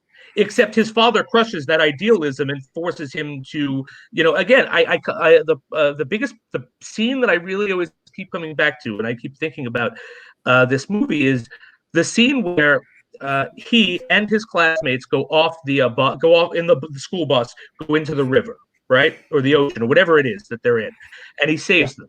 Now he did not he wasn't doing something and heard them cry and rushed over. He was in this accident. He was in no danger of dying, and the rest of those children would have died without him. And the follow-up scene is his father going, "Well, Clark, you shouldn't have really done anything." And Clark went, "Should I have let those children die?" And he went, "Well, maybe you should have." And that's the problem I have with this movie, is it's not the idealism that I come to expect in a Superman movie. And I think the character is given this idealism with this weird darkness veneer that he's trying to overcome. And so it just doesn't work for me. You know what I mean? Like, for the character. But again, I think there is a lot to be said of positives about this. I really like Henry Cavill. I really like Amy Adams. I think the choice of Zod for your villain was perfect. The fact that we see no Lex Luthor in this movie, and I don't even care. Even if it was like the best Lex Luthor ever they would have gotten, because we'll get into Jesse Eisenberg. I think it was a perfect choice to not have him here. You got Superman, you got Zod, you got two superpowers who were going to fight. And so there was some great choices here. I didn't understand why they went with this bleak tone of the movie, which, like, by the end, I enjoyed a lot of it, but I didn't have fun with a lot of it. And I think that, for me, I come to these movies for fun. I don't want to walk away going, "Oh man, 9/11 and the fact that we've lost our way as a country," and because that's what this movie made me feel like. It made me go introspective about what he was saying about America and where we are, and how Superman now reflects these, different values we have as a country. And I don't want that in a Superman movie. So I think that was my overall issue with it. Though I do agree with you guys. There's a lot of good stuff here. Okay, Tony, I know you're a fan of Man of Steel as well. I'll go last on this one. What were your? I mean, I know you already liked it, but what were your pros and cons? I guess of the movie, if you're going to critique it as well.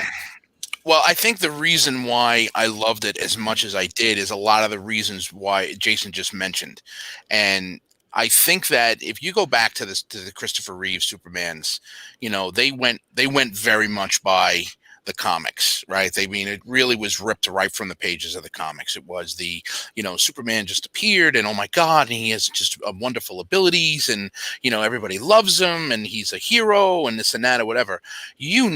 As well as I do, that if that shit happened today, that would never, ever, ever happen. People would be terrified.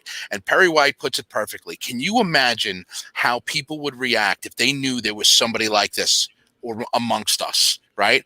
That would, and that's the epitome of this whole movie. And that scene that you mentioned where Jonathan Kent tells him, maybe you should have let him die. That's a man who loves his son, that is afraid that if he were to reveal himself for who he was, that he would never be able to become the man that he was supposed to be. And he says it in that speech. He says it to him. He says, "You are at some point or another going to decide whether you are or are not going to change this world. That is going to be up to you.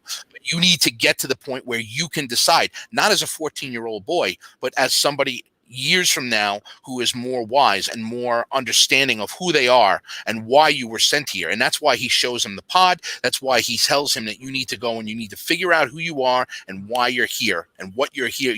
What you were sent here to do.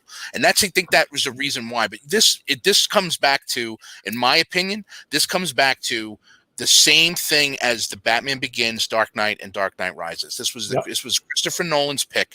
This story was by David Goyer and by Christopher Nolan. And what he did was he took Superman from the pages in the 1950s and 40s and 30s of this, again, all American good boy always making the right decision, and thrust him into today's social media and judgmental and cynical people that we are as Americans today. And we could say truth, justice, and the American way, but that today means a hell of a lot, is a big difference between it was even 20 years ago when 9/11 did happen. Yeah. It's not the same world that we live in today. And the way that he inserted this character into the way to what our life would be like now, I feel like these would be the decisions that would have to make, that he would have to make, and things that he would have to go through. And he follows up on it in Batman vs Superman, where you'll see it's a lot of him being blamed for shit on TV, and having commentators question, should he be here? What is, how do we know he's always going to do the right thing? There is all of this today, and it's no matter what type of public figure you are, he is now the biggest public figure because he can do what he can do. So I feel like that story, putting Superman, and that's what they did with Batman. They made him, they took Batman and they put him in today's society. How could Batman and how could Bruce Wayne pull off all that he does in today's world? Well, this is exactly what it was with Superman. And I thought at least that this story did a really good job. It told a really hard truth of how Superman became who he was. He went out on his own. He went to find the ship. He went to find exactly who he was, why he was here. Got this, being able to interact with Jor-El, I thought was phenomenal. I love the fact that he was able to interact with him like that. Russell Crowe as Jor-El was just splendid. I mean, I was upset that you couldn't get more of him. And this movie for me was the best story that could tell how Superman got to where he was. And then the follow up to Batman vs Superman was how he was struggling to get to that point. And I'm hoping that at some point they get off their ass and they allow this guy to actually play the part that they had envisioned for him after going through all of this, and now being the wiser, a little bit older Superman is able to continue like that. That's the story I would like to see, and I'm hoping that they eventually tell it. But this particular movie, the way he does it, the visuals, is the scene with Zod a little bit too much? I thought at the first time I saw it, I'm like, you didn't need any of this. You could have ended it with the World Engine, and that would have been the end of it. But seeing how they tied it into the beginning of Batman vs Superman, I was perfectly fine with it after that. I rank this as my number one DCU movie, and I stand behind that. Especially, I so enjoyed watching it again. I'm glad we did it because it cements it as the number one DCU movie for me. Yeah. So I want to tell you, I didn't speak. I didn't speak about Jor-El, but I should have. Russell Crowe, I think, is awesome in the movie as Jor-El, so I do want to give him credit. And I know I saw a comment you would put up about that first 20 minutes of Krypton. I actually love all that Krypton stuff. I think that's why when I say like there's so much here that there is worth liking, and that's what I'm talking about. Like the politics on Krypton, Zod and Jor-El facing off. That's some real good stuff. So I agree with you on that. There is some good stuff there. Mm. Yeah. So. Yeah, I mean, Anthony, honestly, I'm going to end up echoing a lot of your points as well, because, I mean, you did articulate how I feel about Man of Steel, and I kind of always have. It was exciting for me to watch it again after not having to have watched it for so long, right? Like, sit down. You guys know, there's commercials in the movie. It's kind of annoying. They're in and out. It takes you out of it. You get up and take a piss or something and leave, and you're like, yeah, whatever. But, like, I'll let Gil kick this part off. Yeah, I remember the hype for this movie as well. I was pretty excited when I saw that. The trailers were really, really exciting. Gil says he goes back and watches the reactions for that too. I mean, full disclosure, I am not you guys well know Superman is not one of my favorite characters. I've grown to start to like him over time. I don't like the whole Boy Scout, the guy, that whole thing, you know what I mean? Like that whole, I think it's very old school and it's very dated. And that's why when I saw that they were going to go with like a more modern take on Superman, I was excited for it, because I'm like, if there's a character that needs this, it probably is Superman. And they tried that initially with Superman Returns, but I think that movie just didn't know it was like set after Superman 2. It was a continuation of Richard Donner's Superman, but then again, he was different. And yeah, they sent him away. It was kind of like they took the first crack at it and like they didn't nail it. So now, and the sequel to that, ironically, was supposed to be called Man of Steel. And then eventually, they had the better Lex Luthor, that's for sure. Yeah. So yeah, oh, absolutely. Ironically, they end up calling their reboot Man of Steel, complete reboots, a beginning of the DCU. It came out at a time when the MCU was like off and running now, and Nolan's Batman universe just closed to an end, so you knew you were gonna kind of get things started with that. And they approached Nolan to kind of be their Kevin Feige and oversee the DCU, but he didn't want anything to do with it. He was like, I'm just going to keep doing my movies and that's it. I'll help you guys get started and then you do your thing after that. And I know he handpicked Zack Snyder to direct and to go with this whole thing. And they produced and he wrote the story with David Goyer. That was Nolan and Goyer is the one who did it. So, this was definitely a continuation of his ideology of bringing the modern day superhero into today's world. Yeah, but launching the shared universe that they wanted to. I thought that was also something that I think they threw in the little LexCorp tanker that gets destroyed in the fight at the end. They threw in the brief Wayne Enterprises thing there. They could have gone heavier in a couple of places, and they didn't. Like, it didn't collapse itself like an Iron Man 2 does, where it's like, we have to overload it. We have to set up all the upcoming movies. That's it. I mean, that was by choice. They did that. Well, they did all that by choice. And I think that's the thing you got to give this movie credit on, and that it focuses on telling the Superman story, and it's focused on not completely world building while still throwing a couple of Easter eggs in there. I mean, I know that for years there was talk of the scene when he's in the water and with the whales, if that was Aquaman sending the whales to save him.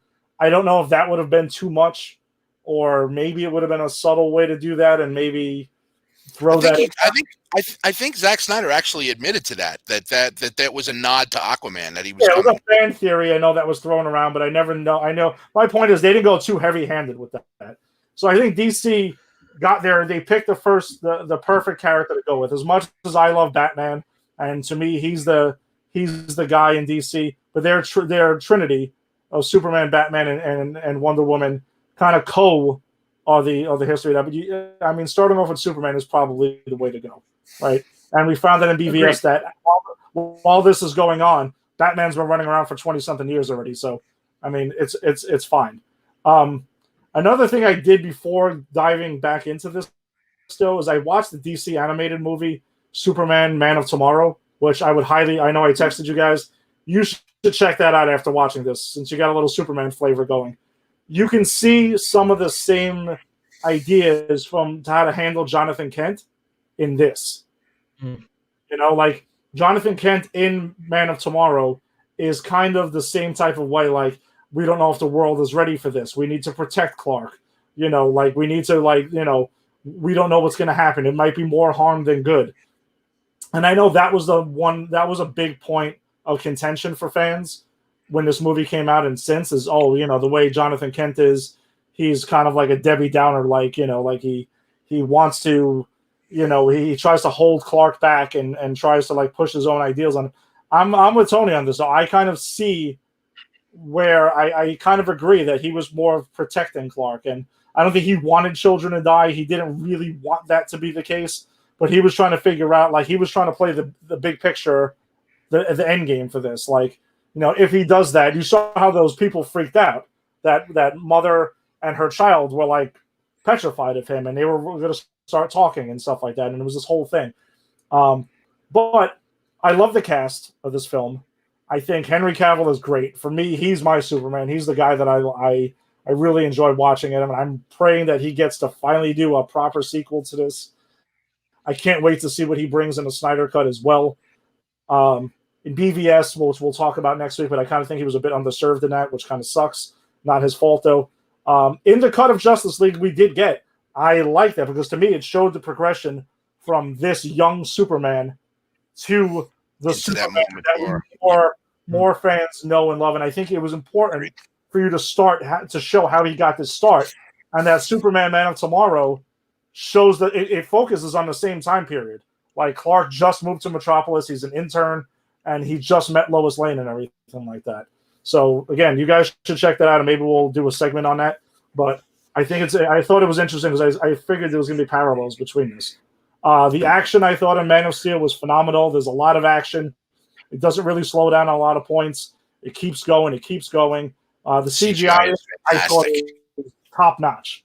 Mm-hmm. His flight, the like sonic booms that are going when he takes off at that speed, I think is a really good touch. I think we get a villain in Zod who has a clear motivation, and it's an understandable one. Like they do talk about the Genesis Chamber and the Kodaks and how every Kryptonian birth is their birth for a reason. Like Zod was meant to protect Krypton and protect Kryptonians at all costs.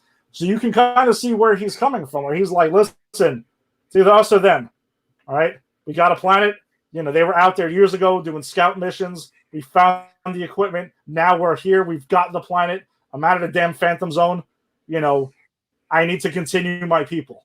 You can understand that. He's not just a mustache-twirling villain who's like, oh, I'm Zod, I'm evil. As much as I like to joke around about Terrence Stamp's Zod in Superman 2, it was, it's hilarious to watch, but you can't do that again. I would have liked a kneel before Zod just as an Easter egg, but, whatever. I moved on from it. Eddie, why do you say these things to me when you know that I will kill you for it? That's the best Terrence Stamp line. Or like when the president's kneeling to him, he's like, oh, God. And he corrects him. Zod. Yeah, Zod. I mean, whatever. But listen, for this version of Superman and for this story, I think, Michael Shannon, I love Michael Shannon. Michael Shannon. He gives you a little like screaming of Zod. Like, when he screams at his mother, I will find him. Yeah. And Jor-El, well, when he screams at his mother's petrified. Like, this dude's about to go to the Phantom Zone, but he's telling you it doesn't matter. I'm getting out. Sooner or later, and I love the fact that, they decide that he's going to go to the Phantom Zone, right? So after all of the warnings that Jor-El had given them about this is the end, it's going to happen, whatever, and what do? Instead of keeping him on the planet, like if we go, he's going too, right? They still don't believe that this is going to happen. And it's typical, if there were politicians, if there were United States politicians on Krypton, those would be the fucking people that were on that. That's exactly what it is, So it's perfectly done because they're like, well, this isn't going to happen. We're going to send you to the family. Like if they were even remotely had the idea that this was going to happen, they would have just kept them there like, look, if we're going, you're going too. So we're just going to keep you here, and we'll just keep you in that little icicle penis that they want to send up into the ship there, right? Like they would have just did that, and that would have been it. But they didn't do that. They were so focused on this is all bullshit. Everything's going to be fine, and we're going to send you. This is the way we always do it, and that's it. And then we're going to be here when you in eternity when you're gone and we'll never have to see you again. But that was exactly the point. They just never thought that they never took Jor-El seriously that this was going to happen. And to that day when they sent him off, that was going to be it. And sure as shit, that's what happened. And that's the reason why he was able to survive and everybody else left. So everyone else was gone. So yeah, and I love all the Krypton stuff. I love Russell Crowe. That was so well done. So well done. Him as Jor-El was perfect. The whole thing on there. I love the costume design, the action. They actually made Krypton action-packed, which was cool. Yeah. We got to do that. And yes, the little shuttles that they send them off into the Phantom Zone, by the way, yes, they look like flying penises. Which is hilarious, bro. When I saw that the first time, I'm like, oh, look at that. And I remind you that I actually forgot about this crap for years. Yes, I forgot about the frozen penis. When I saw that the other night, I was like, "Look, here he goes again." And to me now, I looked at it. I'm watching this again last night. And I'm like, you know something, man? They're telling them like you're going to Phantom Zone. You're fucked. Yeah, yeah. So Tony, I got Very well done. Well done. Nicely done. Tony, to get back to what you said before, because I had the similar moment. Because again, I haven't seen this since the theater, right? So you have the so they get Zod and Zod kills Jor-El, right? And I'm like, oh, okay, great. Now and then they have the trial, and I'm like, you guys are having a trial, like. Your planet's got hours to live. What are you doing? All right. You're having a trial for Zod. Because what happened in the beginning, in 5 minutes before that, Jor-El was standing in front of them saying, "We need to evacuate." They're like, "What are you saying? We're going to evacuate the whole planet?" And he goes, "No, we're all doomed. We need to get people off the planet." And they were just like, I don't believe you. And that was the whole problem. And that's exactly that was showing a window into our world on Krypton, because that's exactly what would happen here. They would still be doing things as normal, and the world could be crumbling around them. But that's exactly what they never thought for a minute that that stuff was actually going to happen, and what Jor-El was warning them about. And it showed all the way too. And he even says it right before they freeze him. What does he say? Jor-El was right. You're a bunch of fools. Mm-hmm. So even the man that he killed and he disagreed with, he was agreeing with him that they were all stupid, that this was going to happen. And it was, I thought, again, that was another really, really smart scene, and one that you don't realize at the time, but then afterwards, as you see down the road, it was just their ignorance that led to it. Yeah, the people on Krypton, listen, you guys destroyed the planet, and you can say what you will about that mirroring, like we're destroying the planet, and I'm sure that there's a subtle message. Oh, there's parallels there. But I mean, that was definitely put there. That's cool. And what's up, Jason? I just want to point out that I think that the council parallels, because Tony, you had said that it was like here on Earth. The council parallels Pa Kent, right? Pa Kent in this movie is the council in the sense that he is like, nope, head in the sand. Just, I'm worried about you. You got to just take care of yourself. We're not going to see the possible danger of the fact that you are an alien living on this planet.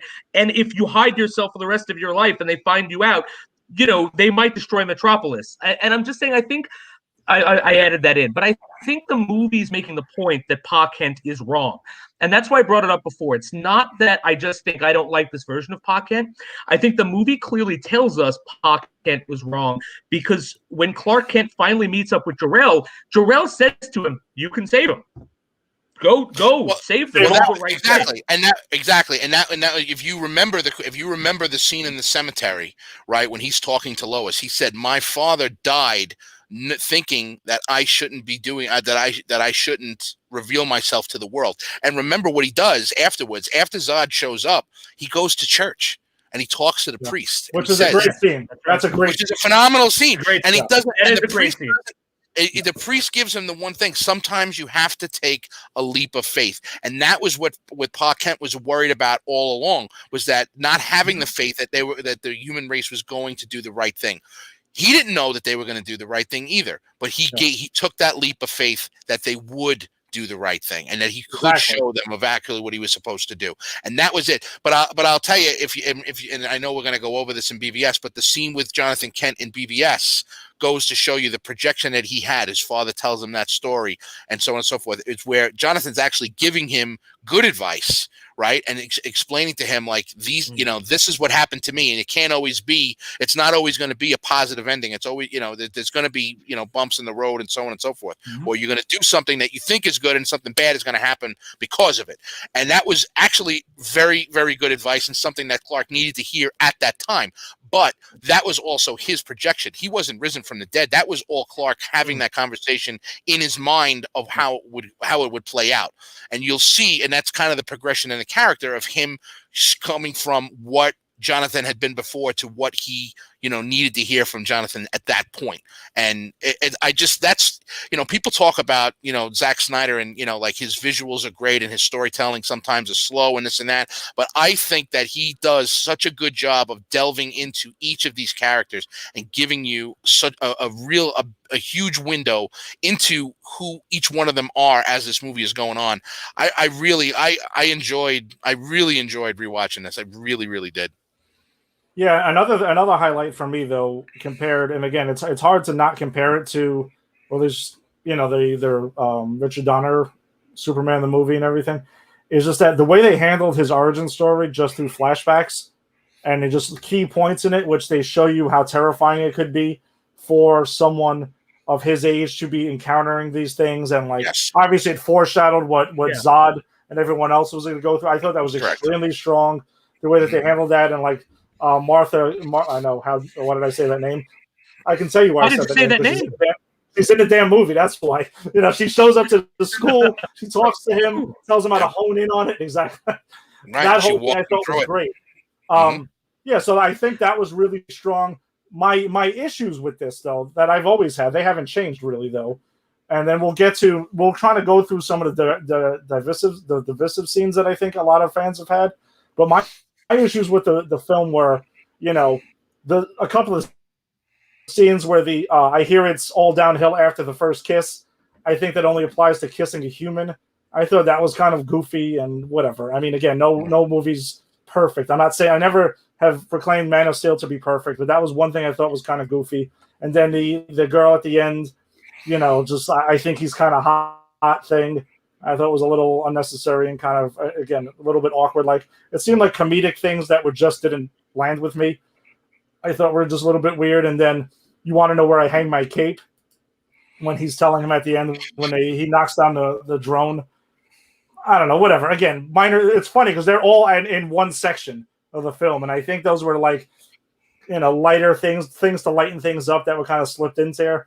I don't know. Personally, could also have been, Warner Brothers looking to inject humor and saying, hey, make a joke here, do this, because it seems that we're, the only, and again, I'm not the only things, there are problems with this universe that Zack Snyder created. I'm not going to absolve him of everything that he did. We'll get into that, when we do the next movie, which I think is really the whole reason why this whole thing got turned on its head. But besides that, I think that the biggest problem that Warner Brothers has had throughout this whole thing is that they never fully trusted Zack Snyder. They allowed him to make Man of Steel only because Nolan was involved. He was the producer. He was partly the writer for the story. So that was his ability to make that movie. If they had allowed him to do what he wanted to do throughout the rest of the series, and that included making a Batman movie and another Superman movie before they teamed them up together, if they allowed him to do that, I think things would have been completely different through this whole thing. But the reason why they just kept fucking with him and kept saying, don't, you need to do this and you need to do that, and we need to get a team up movie right away because Avengers made, $1.5 billion or whatever it was. They wanted all of that right off the bat. They didn't want to put the time in that he obviously wanted to put in developing those characters, and that's the reason why this whole thing got fucked up. But in my opinion, he really does a very good job of delving in and telling that story correctly in this movie. And if they had allowed him to continue to do that, I think that we would have had a much different experience with this extended universe through the next 5 years. Well, I think the writing issues that I have with it, with those goofy lines and awkward humor, I mean, to me, it's probably a David Goyer thing, because I think back to Blade Trinity, where that movie was just filled with it. It was like it was written by one of us when we were like 12 or 13 years old. I mean, that movie's got dick joke after dick joke after dick joke, and it's just like it never ends. I personally think Goyer had something to do with that. These were weird, awkward, comedic moments pepper in there. I don't necessarily think it was Warner Brothers, but whatever it is. But my other issue with it, before I touch on one strength that I kind of slipped my mind with, though, was I really like how Lois Lane, one of the strongest things in this is how they changed Lois Lane and Clark's where they meet. The point where they meet now is while she's investigating a story related to him and tracks him down, and they show how great a reporter she is. That whole thing, I think, builds her character really well. But then in the third act, though, we kind of get like Zod, like when Zod lands on Earth and he's like, oh, we want Cal to come with us, and he kind of surrenders himself to Zod. Fine, but then I think it's what's this, the woman's name that's with him, Florina, something with an F. She's like, oh, he wants you also.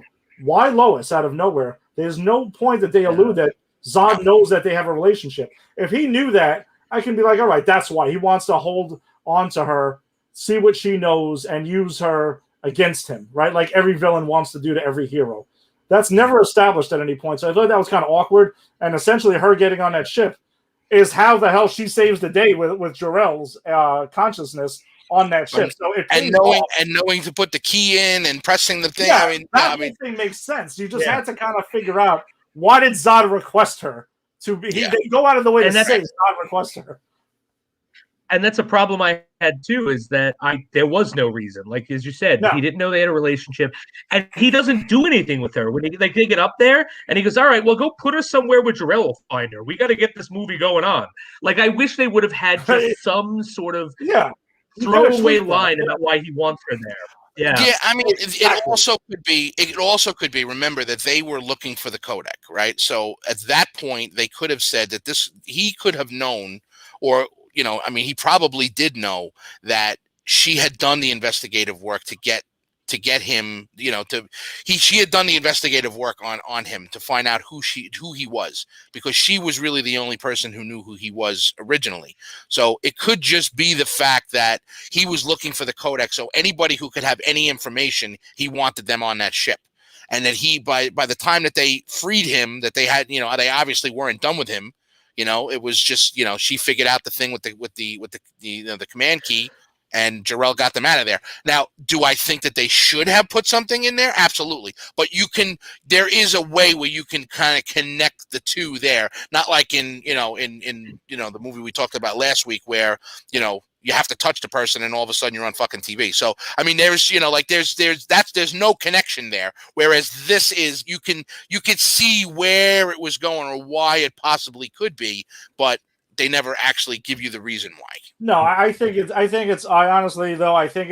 us filling in a plot hole that's there. It's an obvious thing that's there. Whatever. Again, it didn't ruin the movie for me.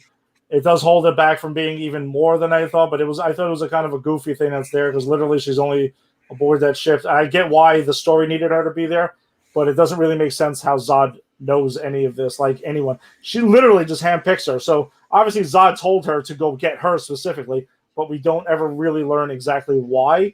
And then after that, though, Lois, in the third act of this, Lois is constantly the damsel in distress all of a sudden. Constantly needs to be saved by Superman. She's always but she's always being saved by him. I mean, but that's the thing that but the thing is, the whole movie was building up to give her more than just being a damsel in distress and making her a strong character. And then all of a sudden, she's she's dropped out of space. She's dropped out of this. She's dropped out of that. Cal's like got to keep on trying to save her, which is, I get it. Cal saving her is a big deal, but it just seemed like it got repetitive. Like it happened 2 or 3 times in the last act, and I was like, you don't need to. Once I think would have been like, I got it. The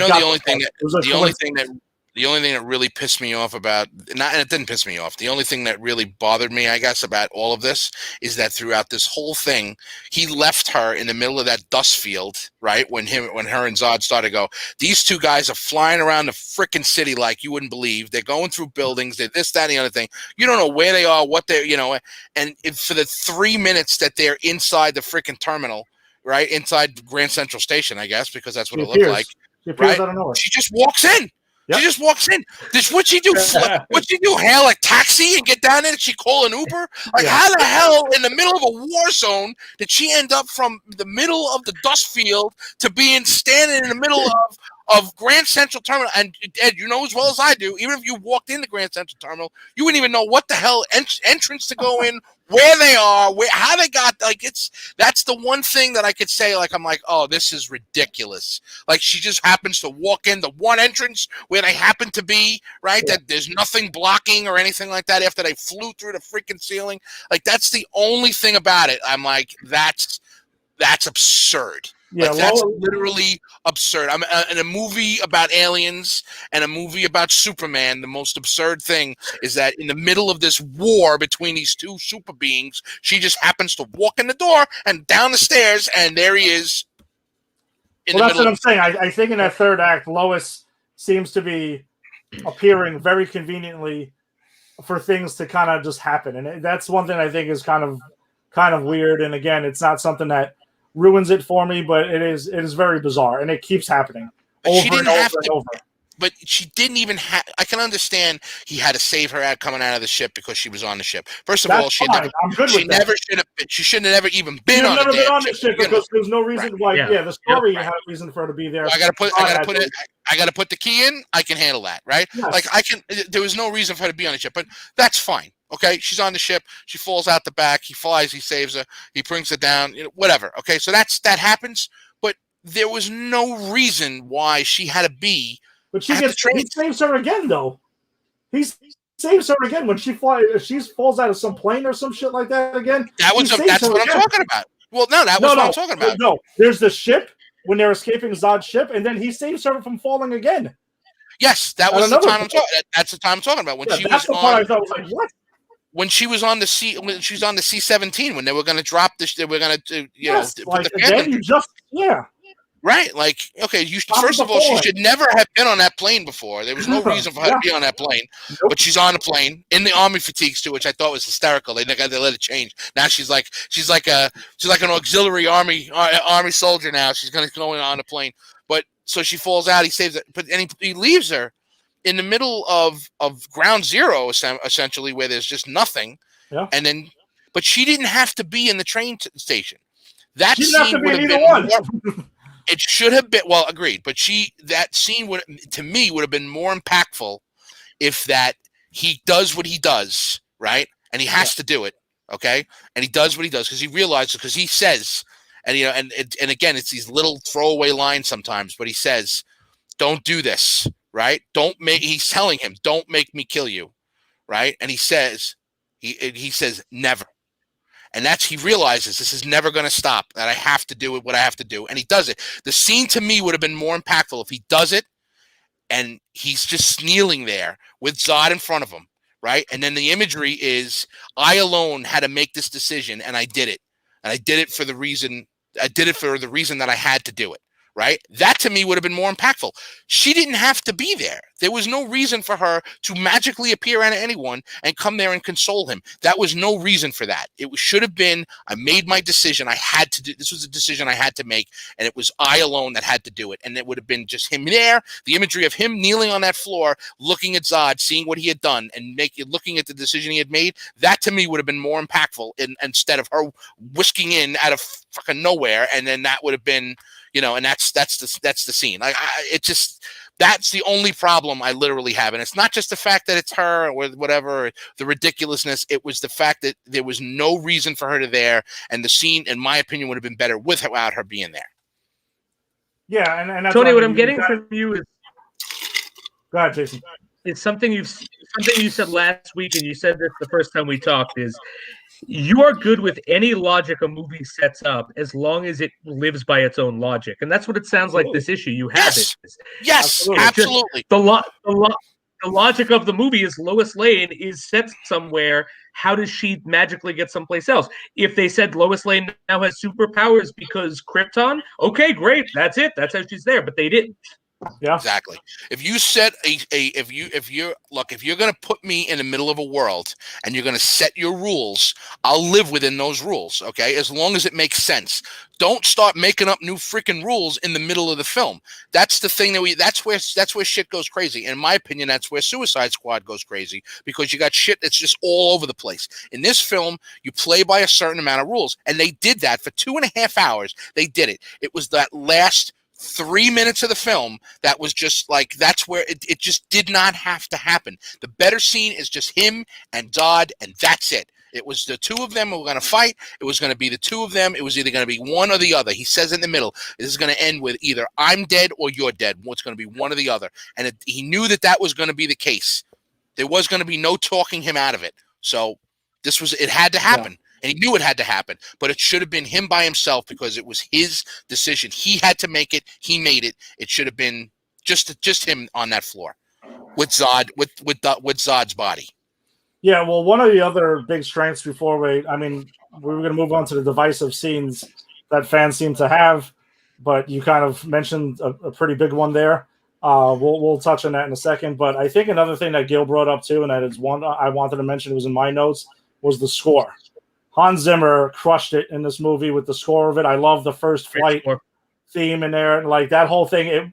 To me, the score helps out a lot of it because that's what makes it. A lot of people are like, oh, it's a gloomy movie. It's not very full of hope and everything like that. I think Hans Zimmer's score, along with some of the scenes and the visuals, I personally felt it did portray hope, and it made a lot of that, especially his first flight when he takes off, and like that whole thing is fantastic to me. That's what I love. Another big thing in this. Some of the divisive scenes. Tim is mentioning one of them is Pa Kent's death scene. I guess we can start off with that. There's 4 that I had on my list that were there. A lot of fans seem to have an issue with it because I don't know if it was necessarily the visual or something like that of it. I get why he told him to, why he tells Clark to let me go because he's still trying to protect the secret. Some people felt that was going over the edge with trying to protect the secret. I mean, he was willing to say, don't save, potentially let some children die and stuff like that in a school bus, letting him go in that situation, I think kind of lines up again. You set up your own kind of rules and ideology for Jonathan Kent. It only makes sense that he would sacrifice himself to protect Clark's secret. Jason, I mean, I know how do you feel about maybe that view of it? So I've got no problem with that scene because I think you're right. That is a guy who would die to keep that secret. And at least he's not a hypocrite about it. And I don't think the movie even attempts to say he's a hypocrite, though I do think it's saying he's wrong.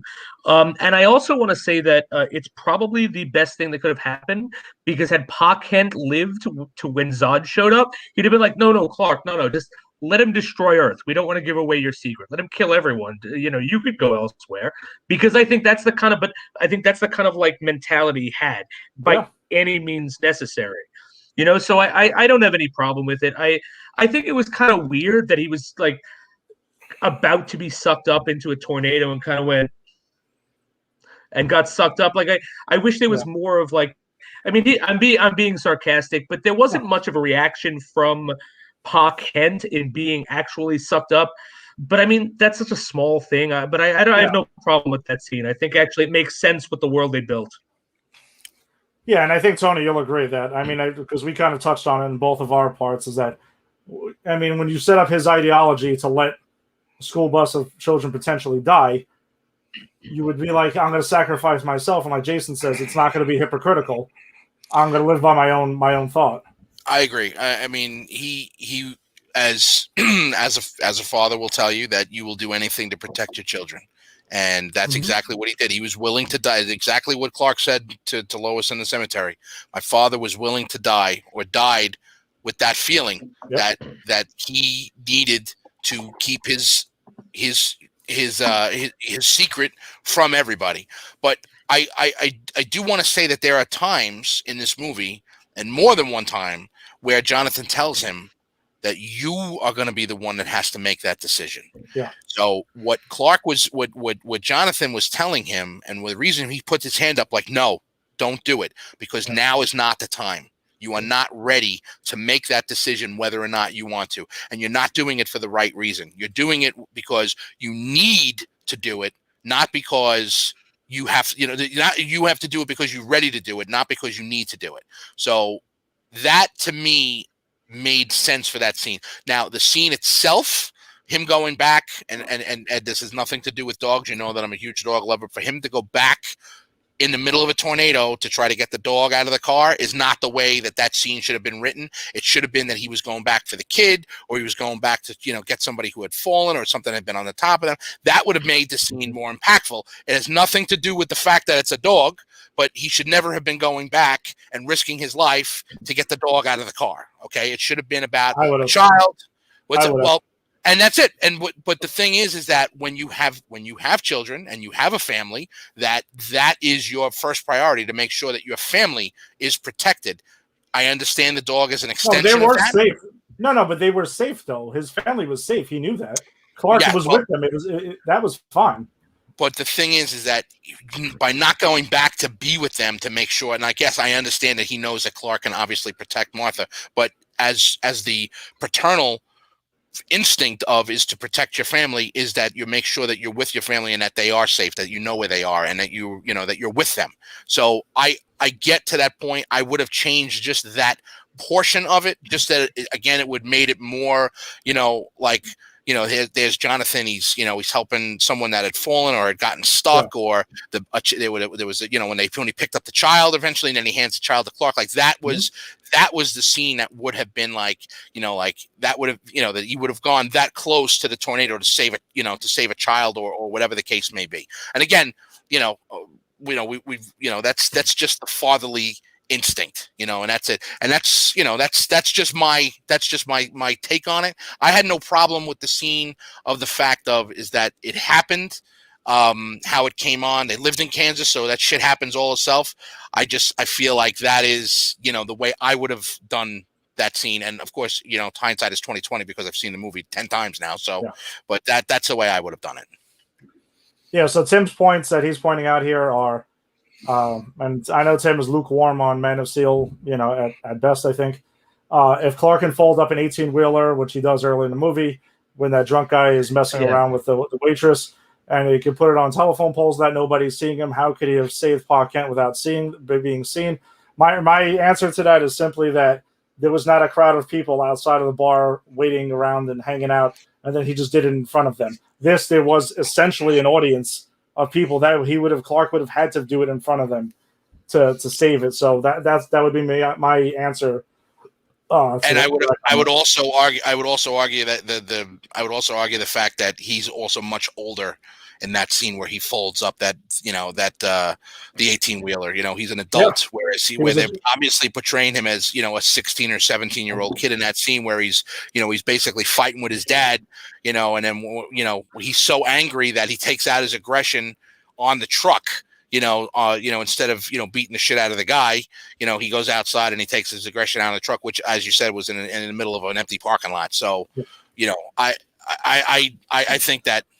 I think that makes sense that he didn't do it because he was still a kid. Yeah, and that kind of touches in too. Tim has got another comment here. It's not the fact that he sacrificed himself; it's the how. Dog, tornado. Plus, there was plenty of time to be saved. I mean, it did. I mean, yes, if you want to say his super speed can do that, and he knew how to do all of that to go that fast and do that, perhaps. But again, there was a group of people literally standing next to him. I think it would have been a little bit difficult for him to do that. So I personally don't have an issue with Jonathan Kent dying the way that it happened. I have no issues with. And touch on Jason's point, I think you had to have that death scene in there because it allowed Clark to eventually become Superman later in the film. If Jonathan is still around, he probably tries to still protect Clark and to hold him back and to not let him make that decision. I do think Jonathan Kent's intentions were really the argument low. Was about. Yeah, right, which was what the argument was in the truck about to begin with. I think his intentions throughout the whole film are there, but Jason, I agree that the movie does say that he was wrong. They're not agreeing with it or co-signing on it. They're just saying that he was trying to protect his son in the only way he knew how. A lot of people, I think, over time have tried to categorize this Clark Kent as being kind of emo throughout the whole movie and dark and stuff like that and brooding. I didn't get that at all. I'm sorry. I don't. I think this Clark Kent is trying to find his way in the world. He personal conflict. Yeah, it's a lot of personal conflict that I think is set up. Again, it's a modernizing tale of Superman, and I think it makes sense. It's more of a realistic tone onto it without going too far because the dude can fly, and we're talking about aliens and space and Krypton and all this stuff. So I don't think it goes to that extreme. But like Jason, how do you feel about? Do you feel he was like a dark, brooding character? Because I know you touched on maybe you felt like that, previously. I don't feel that he is a dark, brooding character. I feel this movie is bleak and has a bleak message. Okay. That's so I want to make it clear that's a difference. Like I think I think the whole movie is Clark Kent Superman trying to become Superman. The Superman that we know. He's trying, right? Yeah. But on his way. Because right, but the thing is, but I think that it's not like always thrust there or something happens. He from the very moment that he tries to start saving people, and his father's like, "Dad, let kids die." He really does have that in him. So I don't think he's a dark brooding character. I just think the tone of the movie, and in particular the action scenes, the fight scenes at the end, where we pretty much level like several 9/11s on Metropolis. Now I was going to get to that next section. Okay. Yeah. So it's not my issue is never with the character Superman in this. It was always with kind of everything around Superman. Okay. You know, it's almost as if it's almost as if you took Superman and you, as I said, you put him in this dark Elseworld, and he's still Superman, right? It's like Red Sun. Well, he's trying to be who he is innately, but he's got all of these other like social things. So I think all these social things around him keep him from being Superman. So he's not a dark, bleak character. But again, there's just so much in this movie that I find bleak that I can't help but not have fun with it. Okay. Yeah, Tony, I know you shared where I think me and you were in sync on this, where we do feel that Clark is, and I think the three of us, I guess, essentially agree that we feel Clark himself is a sign of hope, is a sign of doing that. It is very Superman Begins-esque, which I think is important that a lot of people seem to not grasp that concept, that they're just kind of like, they want to see Christopher Reeve underwear on the outside, hey, saving cats out of trees and shit like that. Like, I don't want to see that. I have zero interest in seeing that ever. And I also don't think that that's necessarily has to be Superman. Like, it can be different. It can be a little bit told. And I know in Justice League and a lot of the cartoons and the animated films, Superman is not like that. He actually is more kind of like this Superman, where he is, he's not always the Boy Scout 100 times. He's always, he's more of a real fleshed out character. And I think that's what we get here. Well, what does Batman say to Superman in the comics so many different times? You're too emotional. Your emotions are going to get your emotions are going to get you in trouble, right? And it happens. You could see it because what happens? He goes and he comes after Zod, right?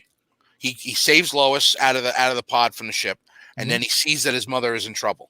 And then he comes, and then what does he do? He's got Zod, and he's just literally pounding on him as he gets into Smallville. Now, he doesn't know what he's getting himself into. He doesn't know, what they're capable of. But all he knows is that his mother's in trouble and that he loses his shit, right? And that's a young, immature Superman who is not looking at the situation, which as you see in Batman, where he's, setting all of these different things up and preparing himself for what's going to happen, because now you have a seasoned superhero that knows that he needs to know his enemy, he needs to know the terrain, he needs to know what's going on, he needs to set everything up in advance. And then you see, this brash reaction from Superman, who just, his mother's in trouble and I got to go save her, and I'm going to beat the shit out of anybody that goes near her. And that's exactly what he does here. And it shows you, as time goes on, the maturity of him, basically from just losing his mind into, being more controlled and basically learning how he's got to, how he has to be the hero that he is and utilize his powers the way that it needs to be done. So to me, the way that the way that Cavill portrays it, and the way that he has that, as you said, that kind of self-awareness and personal conflict that's inside. What do I do? How do I do it? It's weighing the decisions of his father against what he knows and what he's learned from Jor-El, and kind of coming in between and figuring out how he's got to move forward and be that that hero. And I think he does it really, really well in this film. Yeah, and you also touched on it there, because the other thing that I think that the two other things that I have is that there were divisive moments in this film that seem to have messed with fans a lot, and a lot of people argue over since it was released, was the destruction of Metropolis and Smallville. They were like, oh, look at this. It was, again, a young hero, but besides a young hero, not trying to make an excuse for him, you have two super-powered Kryptonians going at it. and he fights with other Kryptonians there. Yes. I'm sorry, that's going to be hard to kind of like hunker down and like keep that in a ring or something and keep that contained. It's gonna spill out. It's gonna happen. I mean, I'm sorry, it is what it is. Yes. You know, and I know that they make an emphasis of that in Batman versus Superman, where they're like on the radio, oh yeah, you know, let's take him to an island that's unoccupied. It was a very reaction to the fan lashback, you know, from the end of this movie, and they use it to catapult into the next film. Go ahead, Jason. No, but I want to make a point because I'm not someone who gets upset about mass destruction and death or whatever in these movies, right? It's going to happen. But however, I do, as I said, that part of that is my problem with this movie. And it's not like, oh, there's destruction, there's that. It's the last like 40 minutes of that movie is like destruction porn. Like, again, like, look, let's look at Avengers, the movie. Okay, Avengers, the movie, is a movie that also utilizes 9/11 imagery and symbolism in its movie. However, what I don't see in that movie is a like, are my two main characters fighting on the dust and bones of whatever the hell what used to be in the middle of that city that they're fighting at, while the rest of the city, every building in the city looks like it's one of the Twin Towers burning and falling. And this, I just think my issue was not the destruction and the violence. It was just the gratuitous nature of showing that destruction, almost as if I felt like it was I'm not going to say Zack Snyder. I know you guys hold him very, very high up. Maybe it was the Warner Brothers. Maybe it was the. No, it was Zack. Oh no, that was definitely. It was Zack Snyder. But the choice to say we're going to spend so much time on watching buildings fall on people and fighting around buildings, like lots of buildings fall in Avengers, but I don't have 20 minutes of people trapped under buildings and buildings falling on people and all of this. Like, there is the incident and they fight and buildings fall as sort of an incidental, but there are parts here where they take literal time from the fight scene to show this imagery of, like, who is it when Perry tries to save the woman stuck under Jamie, the building that just fell out.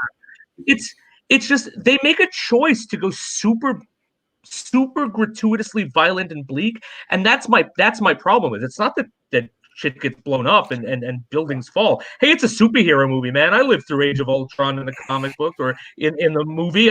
I've seen buildings fall in comic books. It's the fact that the director took the time to focus our attention, so much of our attention on that, is that I really feel it detracts from what he's doing. Well, you're 1,000% right. He absolutely does that. But he uses that in the next movie, and you'll see it when you watch it again, right after watching this one. You'll see exactly where he was going for it, because a lot you see the monument that they put up for him. Like, yes, he did save everybody because he destroyed the world engine and, sent them back to the Phantom Zone, and they recognize that. So they got the monument built. Along in the monument is a list of all the people who died in the Battle of Metropolis. Right. Mm-hmm. And then you have people like, what was the name of the guy who climbs up, the guy who lost his legs in the Wayne Industries. I don't remember his name. I forget his name. So I forget his name too, but you have people like that blame him. You have people who are untrusting of him because of what happened. You have a whole society now that is split down the middle on whether Superman is good or not good to be here. Should he be here? And that's part of it's almost the half the premise, and that's really what Lex Luthor decides to tap into, to using the Battle of Metropolis and the death and the destruction and everything that went on to sow discontent into not only Batman but to everybody, because you see him, they're on the news, they're on to this, they're on to that, and there are people who love him and there are people who are terrified of him. So But if you would have just did that in a one-off movie, it would have been like, all right, there's just too much of this here. Like, it's too much. But the fact that they sowed those scenes and the loss of life and the damage into the next film and the reason why people are so split down the middle on him, it's because of this, is because of what happened, and and who says that this isn't going to happen again, and someone other aliens are going to come and look for him, and they're going to destroy the city again, and someone else is, more people are going to get killed. Yeah. So that's really the reason I think why they went into so much depth. I had a problem with it the first time I saw it too, but then after seeing Batman vs Superman and seeing how they sewed the two movies together that way, I understood it and I appreciated it more because of it. Because without seeing all that, without seeing all of that destruction, you don't understand why people feel the way that they do. You should just look at it as, well, he saved the world and that's it. He's Superman. So why wouldn't why wouldn't everybody love him? To show you all that is to show the reason why there are so many people who are distrustful of him. But I think you could have done that and cut 20 minutes of the damage and destruction out of that movie. I think there's a way. I agree. You could definitely cut. You could have definitely cut 10 minutes off that scene. There's no question.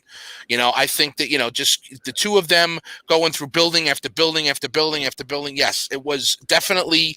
He got on the CGI train and just continued to ride it, and that's what he did. And they're beautiful scenes. Don't get me wrong, because you see the power of the two of them fighting like that, and and the destruction that they are able to that they do create because of just the fight that they're having. But the buildings falling and so on and so forth is directly correlated into the storyline of Batman vs Superman, and I think that that's the way it had to be. Otherwise, all of that stuff you would have just watched and be like, this is 25 minutes too long. You didn't need any of this, but they did it, and they sewed the whole storyline into why what happens in Batman vs Superman actually happens, and that's the reason why it needed to happen. Yeah, I mean, I'm actually, as much as I do enjoy it, and I like that part. I mean, and I fully understand. I think we're all clear on how it does set up, and it's most of the motivation of Batman versus Superman. I mean, it's a lot of it. I do think you could still have trimmed down the movie down 10, 15 minutes, and you could have got the same effect and the same point through that. There was massive destruction in the metropolis and everything like that. I think that was fine. You could have cut 5 minutes off the World Engine, and you could have cut 5 minutes off the Zod fight, and you would have been, I think, a much cleaner movie than what he gave you. And let's not forget that we got Avengers set up an entire two-phase arc with way less damage. Yes, it's implied damage but we're seeing damage in Avengers, but we're not seeing buildings falling, people being crushed, hopelessness, despair. Yeah. And I think that's my issue is I think they could have done more implied stuff and still set up the Batman stuff. I know they could have, because Avengers set up so much with much less of that imagery. So I guess that's my problem with it. It just seems gratuitous. Yeah, and I think the other thing, the last divisive point that a lot of people we've touched on it, is the whole Superman doesn't kill because he kills Zod. He snaps his neck. I'm sorry, in the scene that's there was no other choice. They did have foreshadowing.